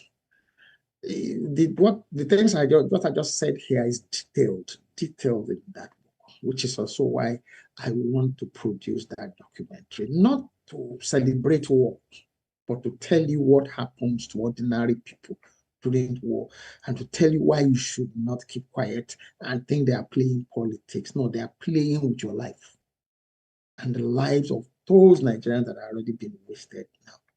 You don't want that to continue. Speak up. Enough is enough. Okay? Sit back and watch our video produced for this. And please buy my book. Please, scan this QR code, or just type my name on Amazon, Richie Adewusi. You will find my books there. But buy this. Okay? You could buy any other one, but buy this. Support this project. I really want to produce this documentary and put it out there for free. I'm not going to sell it. I want to put it out in the public domain so everybody can watch it. Everybody can. When I started this last year, I didn't know we would be in the position we are now. I just thought, why do I even want to do this? But look at where we are. Every day is something much more terrible happening. So please, buy this book, support the documentary project. Okay, we have a GoFundMe campaign ongoing, but then when you also buy the book, you also support that fundraising to be able to do the documentary. Thank you. Stay and please watch the video. Okay. Thank you.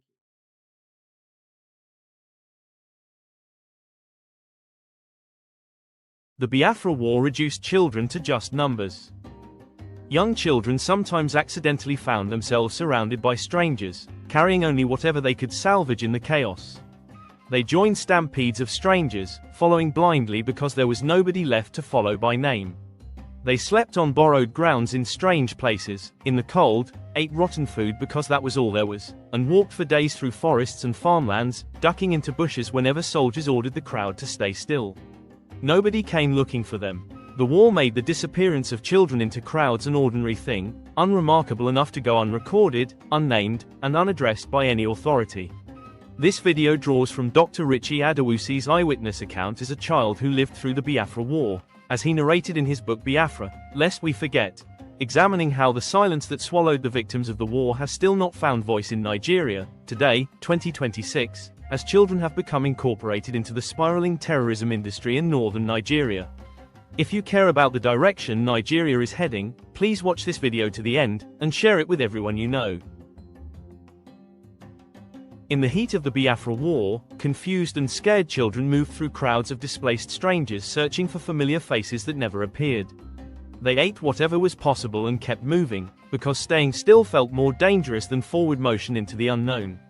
Some of those children survived, including Dr. Richie Adewusi, invisible to every institution that should have known they existed, growing into adults in a country that never acknowledged what it had put him through.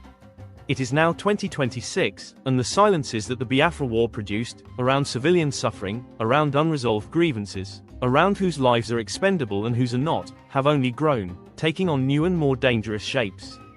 Nigerians, including soldiers, are killed at a frequency that should trigger immediate emergency response from any government. No presidential address has followed. No mourning declared. No state of emergency declared. No accountability offered. The military is being made to look incompetent before the world, while those above them remain conspicuously quiet, yet making statements that embolden terrorism and terrorists. That deafening silence from leadership has spread downward, and the loudest voices in Nigeria today belong almost entirely to those perpetrating harm through their speakings. For example, Sheikh Ahmed Gumi has called for bandits to be incorporated into governance and paid salaries. Should every ethnic nationality in Nigeria now take up arms to earn that same remuneration? Daniel Bwala's recent appearance before Al Jazeera laid bare the ideological emptiness currently passing for state communication in Nigeria, and Nigerian representatives in Mexico, France, and Germany are further examples of the same. Meanwhile, the administration's energy is consumed almost entirely by 2027 electoral calculations, while Nigerians, including the soldiers meant to protect them, are being buried weekly, even during Ramadan. The first duty of any government is the protection of lives and properties of its citizens. When that fails repeatedly and without consequences, everything else it claims as achievement is without foundation. The silence around all of this could be said to be understandable. Nigerian history is populated with men who spoke with conviction and paid dearly for it. Ken Saro-Wiwa was executed, MKO Abiola died in detention, Shehu Musa Yar'Adua died in prison, Olusegun Obasanjo was imprisoned on treason charges, and others following across different administrations. However, Nigerian musicians over time have refused to remain silent about pressing social issues, and Dr. Sir Warrior is no exception. Christogenes Ezebuiro Obinna, born in 1947 in Imo State, southeast Nigeria, and known to the world as Dr. Sir Warrior, was one of the most purposeful musical voices Nigeria has ever produced. Leader of the Oriental Brothers International Band and a towering figure in Nigerian highlife from the 1970s through the 1990s, he passed away on June 2, 1999, but his words have outlasted him. In Happam Maberi, he made a plea as direct as language allows: "Leave me alone and let me live. I am a human being, a creation of God."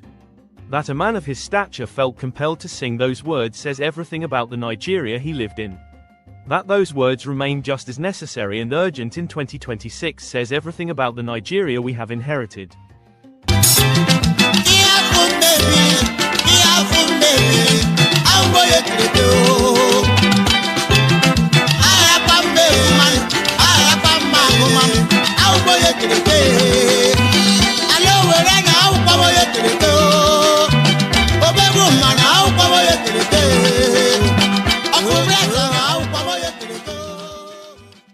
All hope is not lost.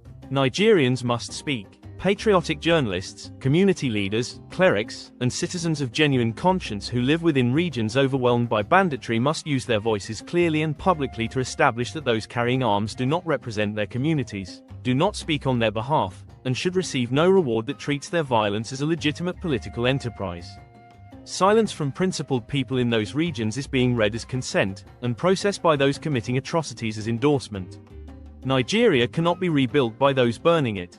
The terrorists wasting Nigerian lives and turning Nigerians into refugees in Nigeria should never be rewarded with any sort of reconciliation and rehabilitation, which is a mockery of the lives they have wasted and the communities they have made desolate.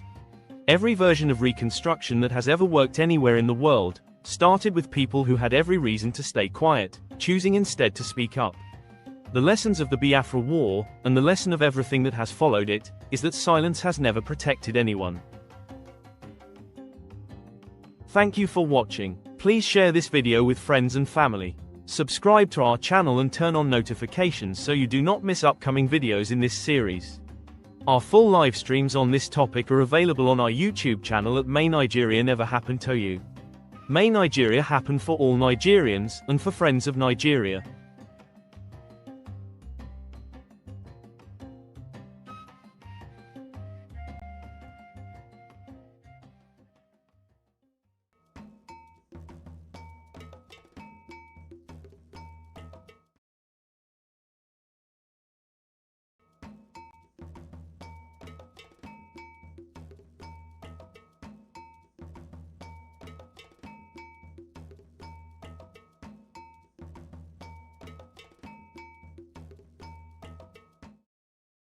Watching that video.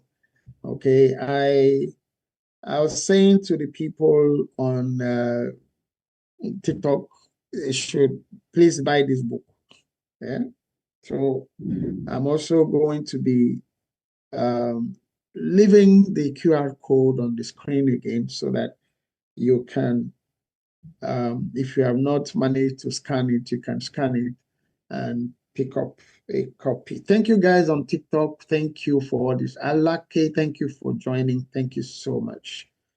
Thank you.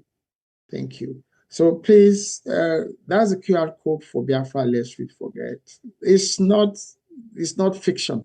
It's my experience, my eyewitness experience of that civil war as a child. As you might have heard it if you've been following this,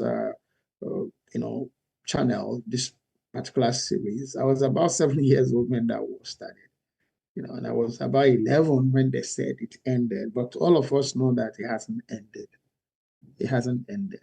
If it's ended, there's no reason why Nnamdi Kanu should remain in prison. He hasn't behaved well. He hasn't spoken well. But I'm not sure that it's every Nigerian that has spoken the way he has spoken that time in prison.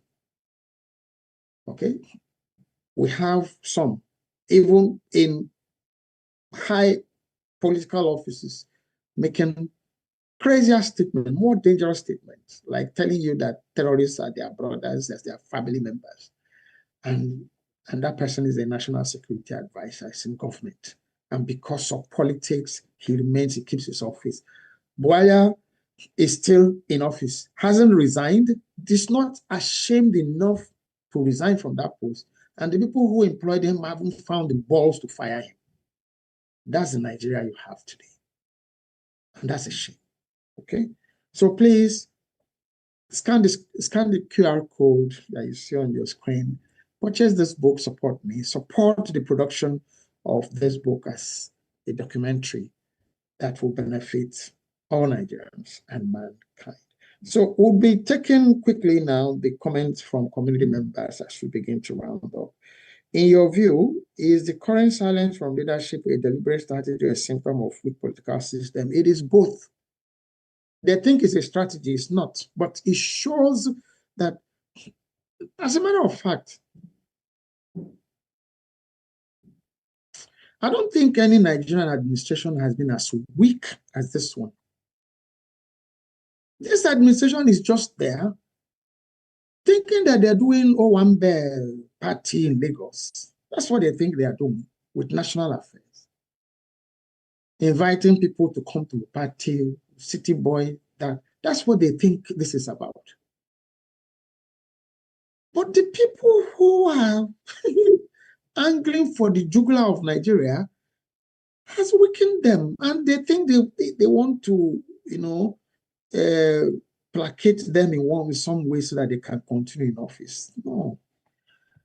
This calls for a time to show strength, sir. President Tinubu.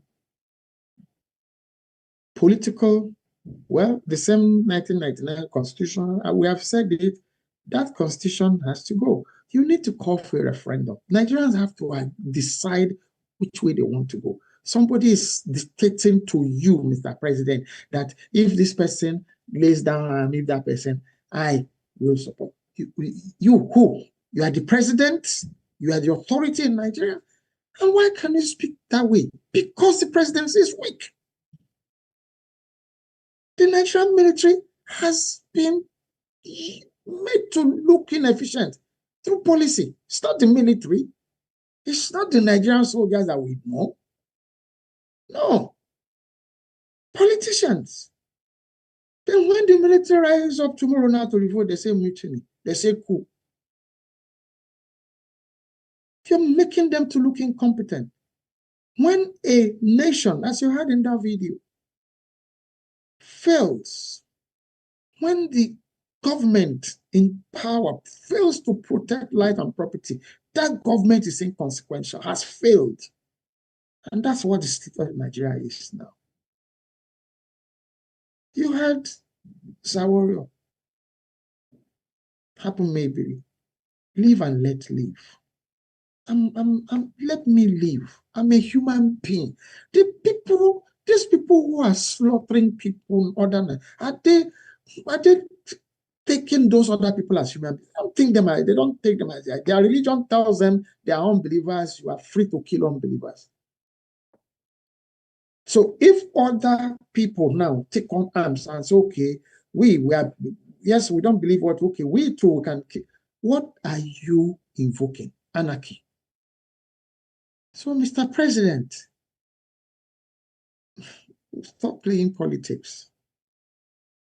Stand up. Defend Nigeria. Defend Nigeria. History is history. It's scattered on your head. It will be written there. Yeah. Yeah. Please. So they're playing politics. Two, do you think it's about time Nigerian citizens bought weapons to defend themselves? It's not about what I think. It's about the cause that the same people who created this problem are already making themselves. Danjuma said, arm yourself. The governor of Bauchi State says, arm yourself.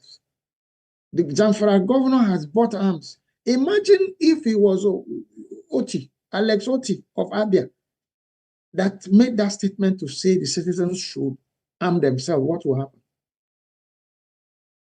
That's the hypocrisy of Nigeria. That's a double standard that's in Nigeria. Imagine if it's any of the Eastern governors that are saying, arm yourself, defend yourselves. You bought their governors over, you made them inconsequential, just like you made the Nigerian army. And then you think the people will sit quietly, the Igbos don't sit quietly. This is what this problem is about. That's what gave part Nnamdi Kanu. There are many more Nnamdi Kanus. That's what you guys have not realized. There are many more Nnamdi Kanus. I'm not clapping for him, but you shouldn't keep him there. If you're talking of peace, reconciliation, and all of that, release him. You bought over Igbo. He is not buyable. Igbos are buyable. So why haven't you been able to pay his price and buy him? You bought Igbo, who has shown you he wants to chop his own one bed party. My family, my children, who will take care of them. So all those soldiers that are being killed, who is taking care of their family? Who is taking care of their children? Okay. What would a genuine national reckoning with the Biafra War actually look like? Nobody has ever talked about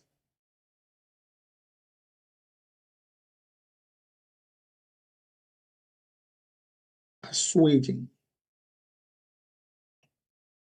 reconciliatory moves in the Southeast. It hasn't happened. Niger Delta, you say, and then Gumi and his like used it to say killers, terrorists should also be reconciled, and it became a government program. to rehabilitate people who have killed Nigerians, who have decimated communities. Yeah, it never happened in the East. They didn't set out to fight Nigeria. They set out to defend themselves. Let's understand it. Ojukwu say you had it here. Go and read. I'm not one. I saw it. It's self-defense. But you have people who are moving, organized, attacking Nigerian military formation, killing Nigerian officers and rank.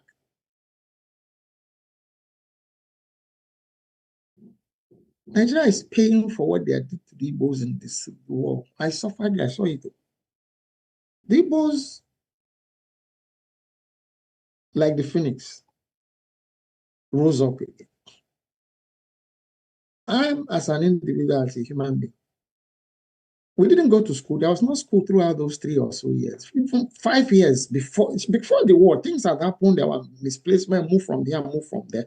The war months, the war years themselves, another. Then after the war itself, everything didn't settle one day. It didn't settle 1 year after. It didn't settle 2 years after school and all. I lost years in school. I finished secondary school in 1980. 20 years old. Not because I was told. And even to do that, I've shared it on this program before. There is a minister in Tinubu's, his father was my principal, Alake. It was in the school where he was principal that I finished. I also shared what his father did that time over this whole tribal thing. To a TIV youth corper who was sent to that school. The youth corper was from TIV, TIV, TIV, Nigeria, Middle Belt, Nigeria, Benue State.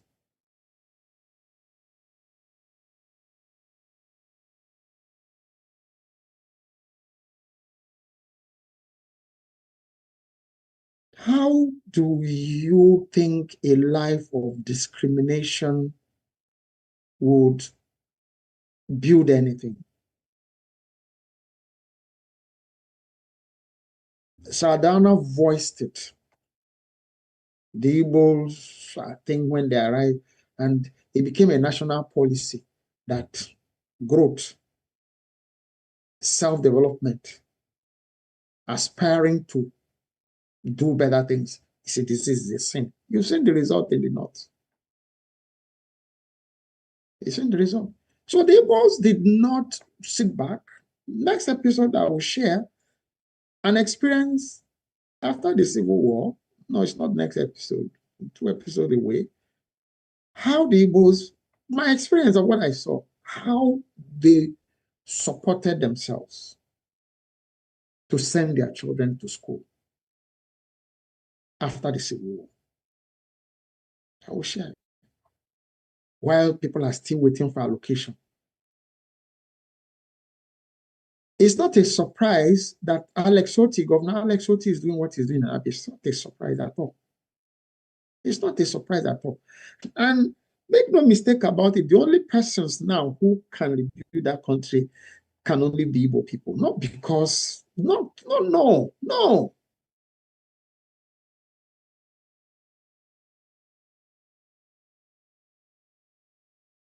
They're a different pedigree when it comes to growing things. When it comes to taking nothing to something.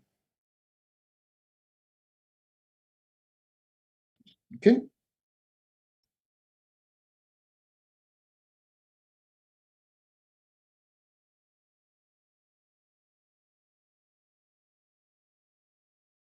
Something is sure to happen before 2027 election. Really? Nigerians will not agree for the current administration to be re-elected. Things are too bad in the country. It's obvious. I've said, even before I started this live stream, I said, look, there are only 2 groups in Nigeria that can plan coups. Before that October coup, one is the one that is in government. They can plan their own coup to give themselves safe landing, a palace coup of his own And that's what they are making the military to be like. The other day we talked about his ADC being promoted to what? ADC, general. I have not had anybody come to say that's not true. Sahara Reporter posted it, we put it on this. Nobody has said it's not true. An ADC general. What is the reason? They are all busy calculating softly. Unfortunately, the other group, the North, is not hiding it. They want to take power by every means necessary. You want to retain power by subtlety. They are not interested in subtlety. So it is high time people called a spade and spoke openly. Yes, this is right now is a stalemate. Right now, Nigerians are not interested in returning the present administration. They are interested in sustaining themselves. To stalemate. Okay? But I still believe that this government is in a position to settle this issue peaceably. Call a referendum. Let that constitution be reviewed to return Nigeria to a truly secular state. Let people practice what they believe in within the dictates of their beliefs. Don't stop forcing people. It won't work. It would only lead to wars, not even one war. The people who are carrying guns in the north, they are not the boldest. They are not. Nigerians are just being Nigerians, loving Nigeria. But you have people who don't love Nigeria, wanting to destroy Nigeria. That's what's going on. They want to destroy Nigeria and build something else and call it something else. And they're not hiding it. Good. Do you feel wronged because of the silence around the survivors? Feel wronged? Personally, this person, sorry, personally, really, I've actually really been like your average Igbo person. Move on. Focus on what I need to do. And that's how I was brought up. Why did I start this program? To say, the way I see things have not even reached this way. We said it when we started. Go back to the first side. Look, when this election start getting close to this, they will start killing more people to create more distraction, create more diversion, create more pressures to drive home to get what they want, which is get more and more entrenched in power, to get more and more like they went step by step until that constitution of 1999 was put in place by one of them. Not Nigeria, not for the benefit of Nigeria and Nigerians. So this is what this is still all about. To bargain. Okay, what do you think made Gumi to say, okay, Gumi is not speaking for himself. He's speaking on behalf of a cohort of the caliphate. If the terrorists, so you are equating people who are attacking Nigeria, invading Nigeria, with Nigerians who are saying, don't kill us. We want to, please, we are here. Let us just be. So what you have said, happen can be, leave me, let me be. You are not, they don't want them to be. Stay on your own. Do your Sharia in the north. So if anybody that wants to go to the north wants Sharia, then go there. So whatever happens to you, they are fine. But which one is it? Sharia must be practiced in? Who said? Somebody was talking about Igbo Muslims. Igbo Muslims where? You don't understand. I'm not a religious bigot, but then the Igbos cannot be Muslims. Go and look at their culture from time. What has this thing been about? First, which group in Nigeria the colonialists conquer last, even in that sense? The Igbos. Go and check history. And the British have not liked them. They say they are stubborn. What has "don't kill me"? This is who I am. Got to do with being stubborn. I must be like you. No. This is what this problem is about. An Igbo person who decides to become a Muslim, the family does not fight him. No. As far as they are concerned, he's lost. That's, go and check. That's how they relate to you. They see you as, well, that's okay. And what is the reason? They tell them, if you become a Muslim, you'll be rich. We'll give you money. They will give them. Igbos can be bought. By now, all the Igbos would have become Muslims now. Do you know the amount of money they pump into that area for this project of Islamizing that part? You can't work because these people are not, they're them themselves. So why are you not comfortable with them being themselves?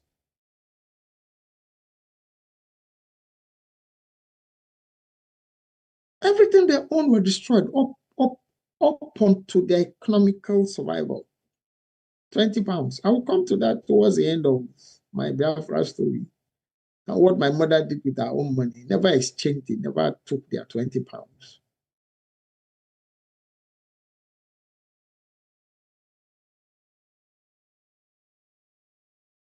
So that you know what you need to be doing now. To even people in the West. Yoruba Fulani. Fulani Yoruba.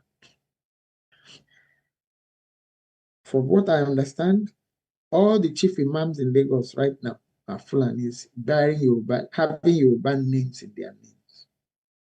Why would people be that cunning? And the people that they are tricking are not suspecting anything. Seeing what happened with the houses, what happened in the north. I'm not a tribal person. We are talking history here, and that people are not being sincere. Nigeria is not what they are talking about. We should be talking Nigeria. Nigeria as nationalists, as patriots for the development of Nigeria. No, these people is developed with religion. Everybody must worship that. No, I'm sorry. If you feel bold to talk about, don't ask me, don't point fingers at me and say, why is he talking? Why I'm talking like that? Believe your belief. Leave me to believe my own. Leave people to believe their own beliefs, please. To make you understand this, look at what's happening in Anambra with Governor Soludo. I didn't like what he was doing personally, because that's this question. This one was directed to me. Do you feel wrong? No, I don't feel personally. I feel pained. I lost things as an individual. I lost opportunities, but I didn't sink with those. My own is still better. I've still shared my family stories. We didn't suffer 1/10 of what people suffered in that. We didn't. Grace, our mother, our extended family network, all came to play that time. And then their geographical location also helped. They were in the hinterland.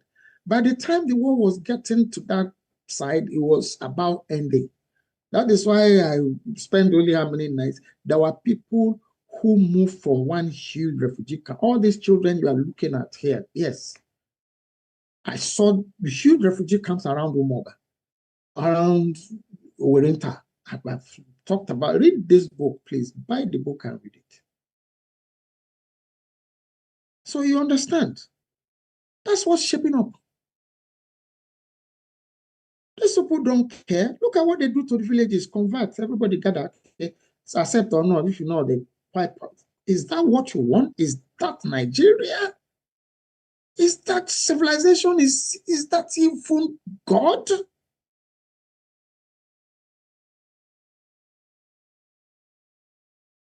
It is not. Okay? Look at what Governor Soludo is doing. He challenged the citizen at home. I'm like, come on, leave people to be what? But then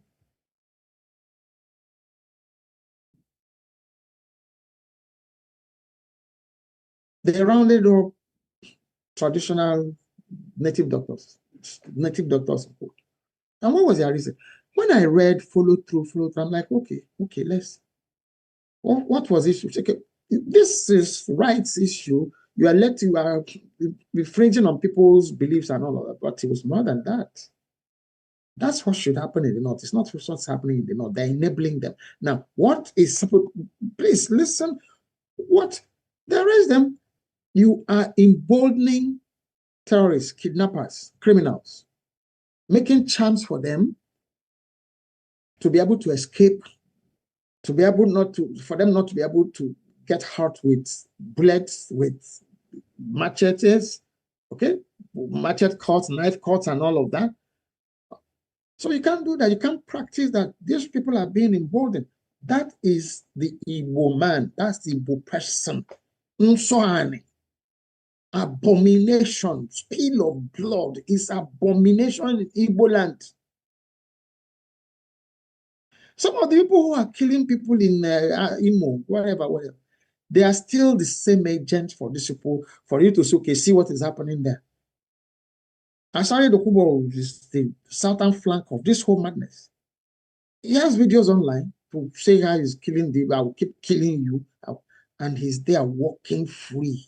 He's not detained by anybody. He's not a threat to national security. Nnamdi Kanu is, meanwhile, is a threat to national security. He's in jail. He's a traitor.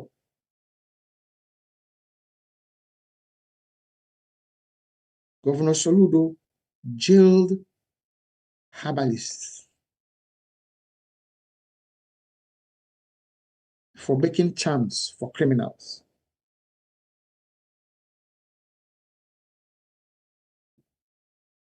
His own people. His own people. I was crazy first time, brother. I sat down, I reviewed. I'm like, come, wait, that's true. But was he the first person? No, he wasn't. It's only just that maybe he's following through. When this same Peter Obi, I don't think I've ever mentioned Peter Obi on this program, but I'm mentioning him now for a different reason. Security. When the Bakassi boys, there's a movie, you can go online and check it. It's Isakaba, maybe Isakaba 1, Isakaba 2. Isakaba is a bastardized form of the Bakassi. It was vigilantes who mobilized to confront criminals. Even at that time, they would arrest those criminals, they will hand them over to police, police will release them. So they decided to do something different. In Abia, that time too, there was another group, there was a man, a spiritualist, that villagers, communities would invite over.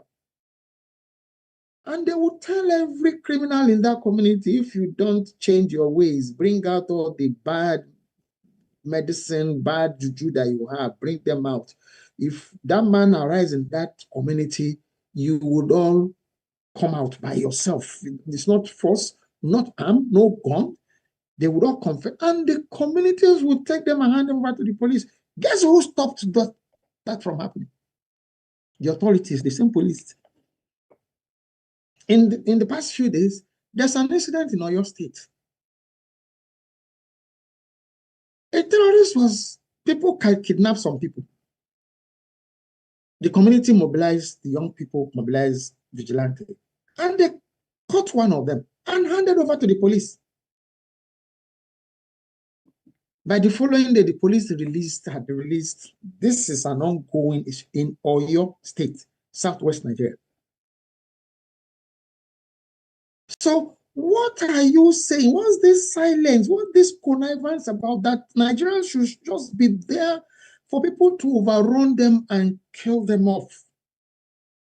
Or become who they are not, so that some people can live? No, please. No. So I thought about me as an individual. I moved on. I'm here. Am I not the one talking here? My family moved on. My eldermost brother with a gunshot wound is there. He's almost 80 now in Aba.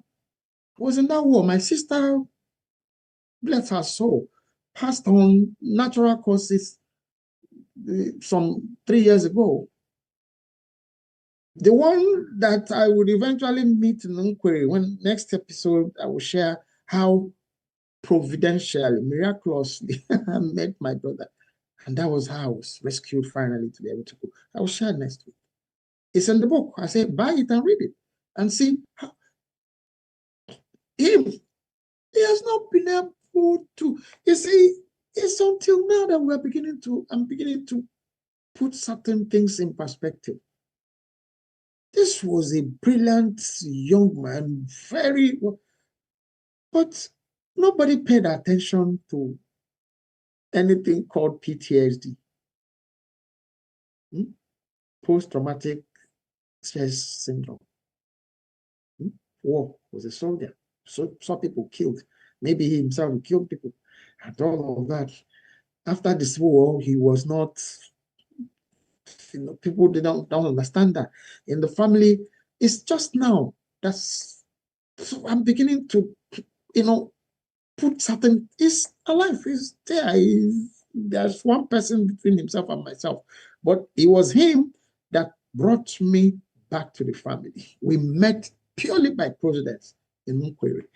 Okay, and that's where I will start my Biafra story next. Here, the last, no, not one more. Say, can self, no, that's not this.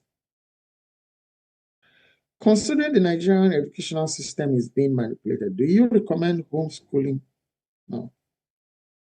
Homeschooling for children. What has homeschooling got to do with the Biafra story? Homeschooling, when it's about history, when it's, sure, civic responsibilities, yes. That's why you need to read books. That's why I want to produce a documentary, because those are things that children can see. And how did this happen? And the elders can, there's resources online. Unfortunately, the people who are telling the stories of this war are soldiers who perpetrated the atrocities during this war. They are the ones who are telling you, who are dictating what you must know, what you should know. You don't have enough civilian survivors, victims of this war. That's why I wrote this. One of the reasons why I wrote this book in the first place. Okay. If the war had been openly examined through national hearings or through commission, how might Nigeria's political culture look today? They tried. General Obasanjo tried through the Oputa panel. They politicize it. The certain groups of Nigerians refused to participate and turned it into some circus. At the end of the day, it was never what.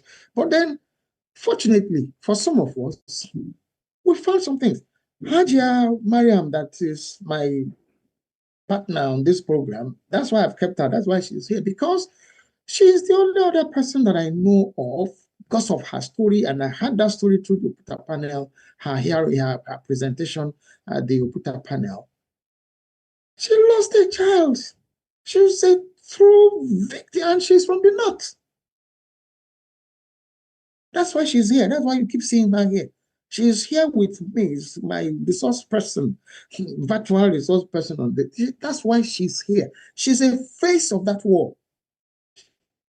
They took her 3-year-old child and killed. It took Grace through another Igbo man to save her and her infant baby, month-old baby, before she could reunite with her people. Just like me, I could walk, the child couldn't walk. At a point, she was almost killed herself. But the man hid her. That's why we have this picture here.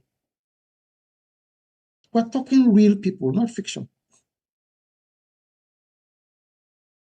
But enough of the real people are not talking. Are not talking.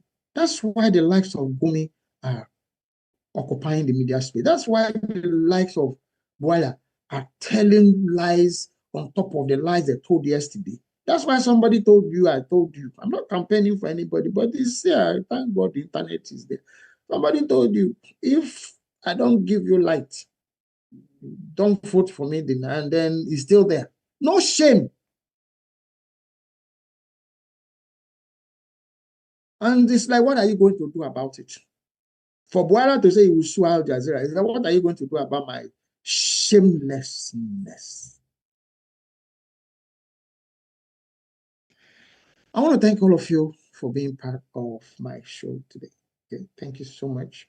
Thank you for buying my book, because I know you will buy. Thank you for buying my book. Thank you for subscribing. I love you all. I mean, the support through the subscriber base have been tremendous. You know, I thank you. From the time we released that 100 mark video, we are getting close to the 300 now, just by about a week. But thank you all. Even if you haven't subscribed yet, please do subscribe. Please share this video. It's not about me. My things are never about me. But then I've come to an understanding that God let some of us experience certain things to benefit some other people. And I've taken my cross in that regard. So thank you so very much. By the way, our timing has changed. If you are in North America listening to me, it used to be 7 a.m. I was almost committing a blunder today. The day 7 time has changed. So this program now is 8 a.m. Eastern Standard Time, US and Canada. It remains 1 p.m. West African time, including Nigeria. Okay. Thank you so very much. Until we come your way in the next one, don't go away. Meaning, check out our videos in our YouTube channel. Okay. Thank you. Bye-bye. See you in the next one. Recording stop.